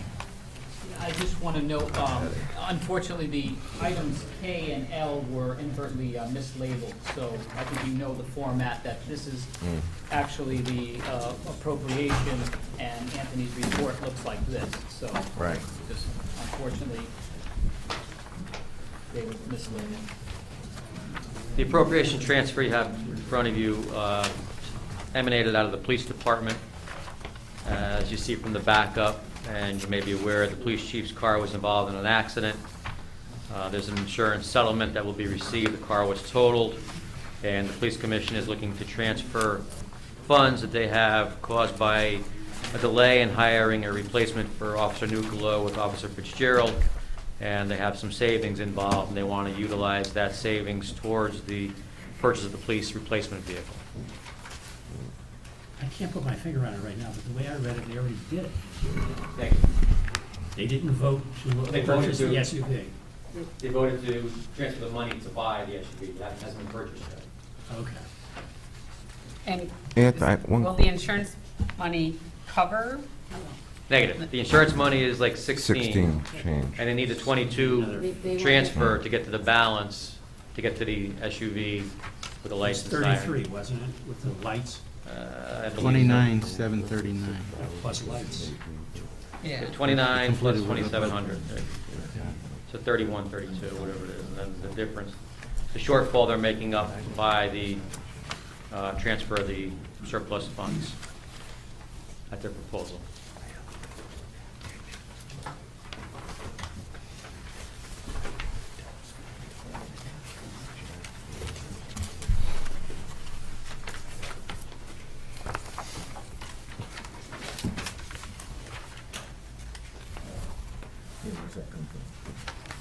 Anthony, Yes. I read in the Sound, because I didn't hear anything from anywhere else, that we had to pay $6,000 to the state, or we were billed $6,000. The DEP? I think we're on a different thing. Right now, we're still on I just appropriation fi- transfer. I know, I figured, do we have to transfer money for that? Oh. Well, we'll come back to that one next. Oh, okay. That kind of got a big line. I make a motion that the North Branford Town Council hereby approves the following appropriation transfers as recommended by the town manager and the town finance, treasurer, finance director. Second. Any discussion? Yes. Deputy Mayor Fawnin, Yes.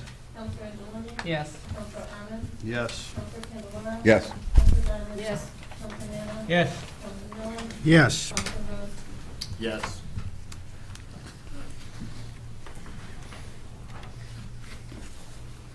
Thank you. Next item is the financial report for the month of November. Again, focusing on the same items we looked at historically, the top line tax collections continue to exceed the prior year, 53.7% this year compared to 53.3% last year. Overall revenue, again, 0.3% ahead of the prior year. And the expenditure side of the house, again, shows a couple percent higher, but again, it's a function of the way the debt service is flowing this year compared to prior years for the refunding.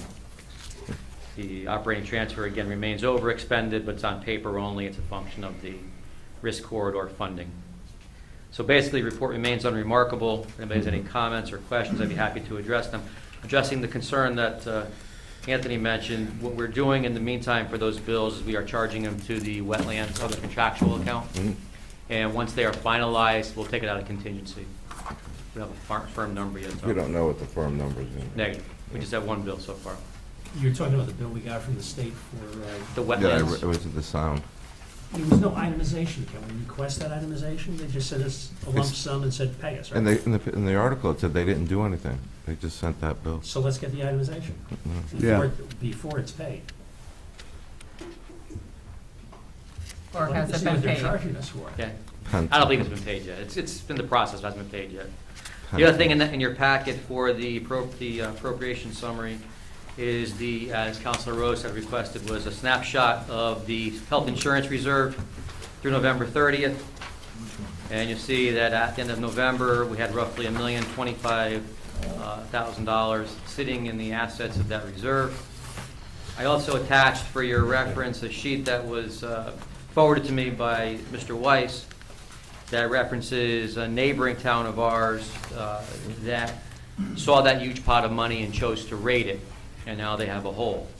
Oh, So I know man. our council's been adamant not to do that, but I just wanted to bring that out there to show you that the temptation is out there when you see a sizable pot of money and a fund to rate it for general fund purposes, and that's not a good thing to do.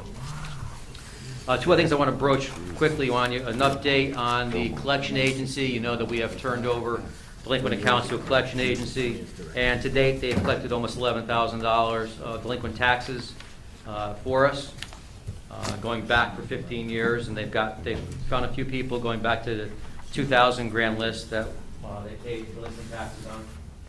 The last item I want to broach with you is a new form that is a function of the Affordable Care Act.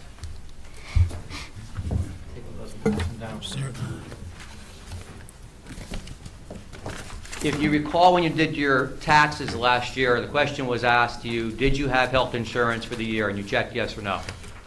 Well, this year the government's getting a little bit more involved in your life, and there's a new form, an 8095-B, that every employer has to fill out. That says basically, okay, the name of the person is Anthony Esposito, employer is Town of North Branford, and covered individuals, listing your wife with her social security number, your children with their social security numbers, the number of months you had coverage, and so on. None of the software companies that exist currently have software to do that municipalities use. Our current vendor is working on theirs, as is the Board of Ed's vendor. So we were put in touch with a company called PrimePay out of Connecticut that will do that. They've identified this need, this niche in the market, and they have approached us, and Don, Kim, myself, and Barbara met with them, and it seems to be a very good firm. They do payroll as their main function in life, so they're very trustworthy with security and things like that. There is going to be a fee involved to do this, obviously, that we will split with the Board of Ed on a prorated basis. It's $1,000 one-time upfront fee, and then $580 a month for their service. The guy was very upfront, and we told him where we were as far as having our own software vendors accommodate us. He said, if you have 2 months you cancel us, you cancel us. If you want to get through this one cycle, it's going to follow the same path as your W-2.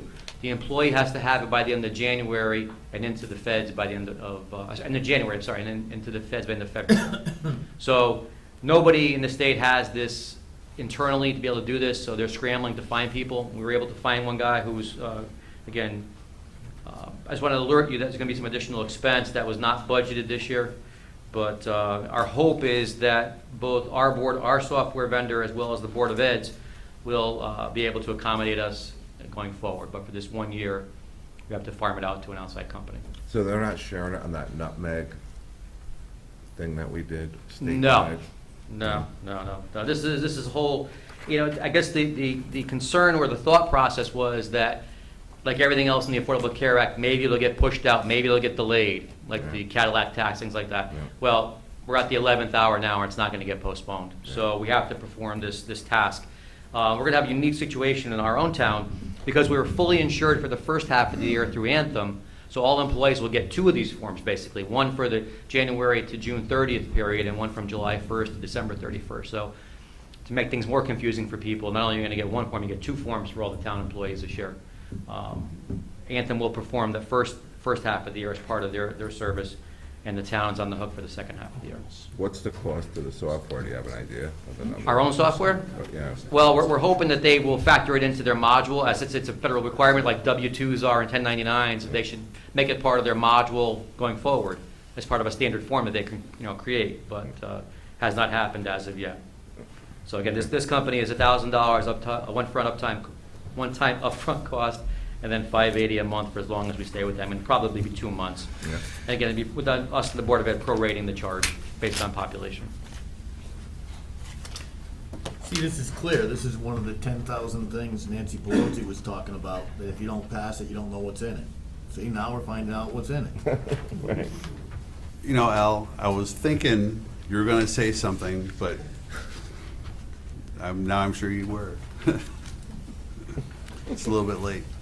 Next item, approval of tax refunds. Move to approve. Second. Roll call? Yes. Yes. Yes. Yes. Yes. Yes. Yes. Yes. Next item is citizen statements and petitions.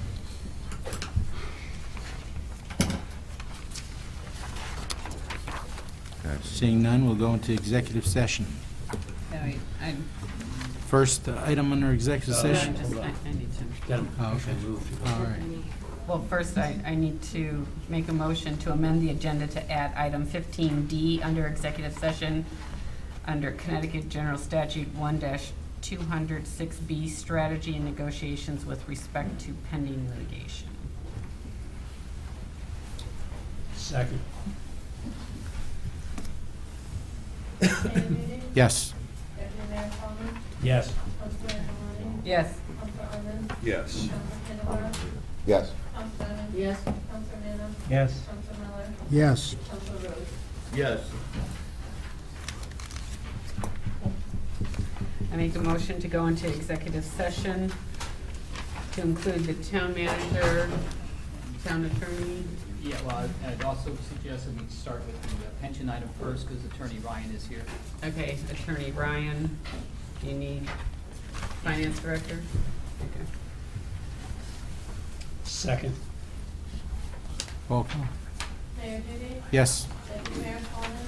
Yes. Councilor Angeloni. Yes. Councilor Arman. Yes. Councilor Candelara. Yes. Councilor Bennett. Yes. Councilor Manna. Yes. Councilor Miller. Yes. Councilor Rose. Yes.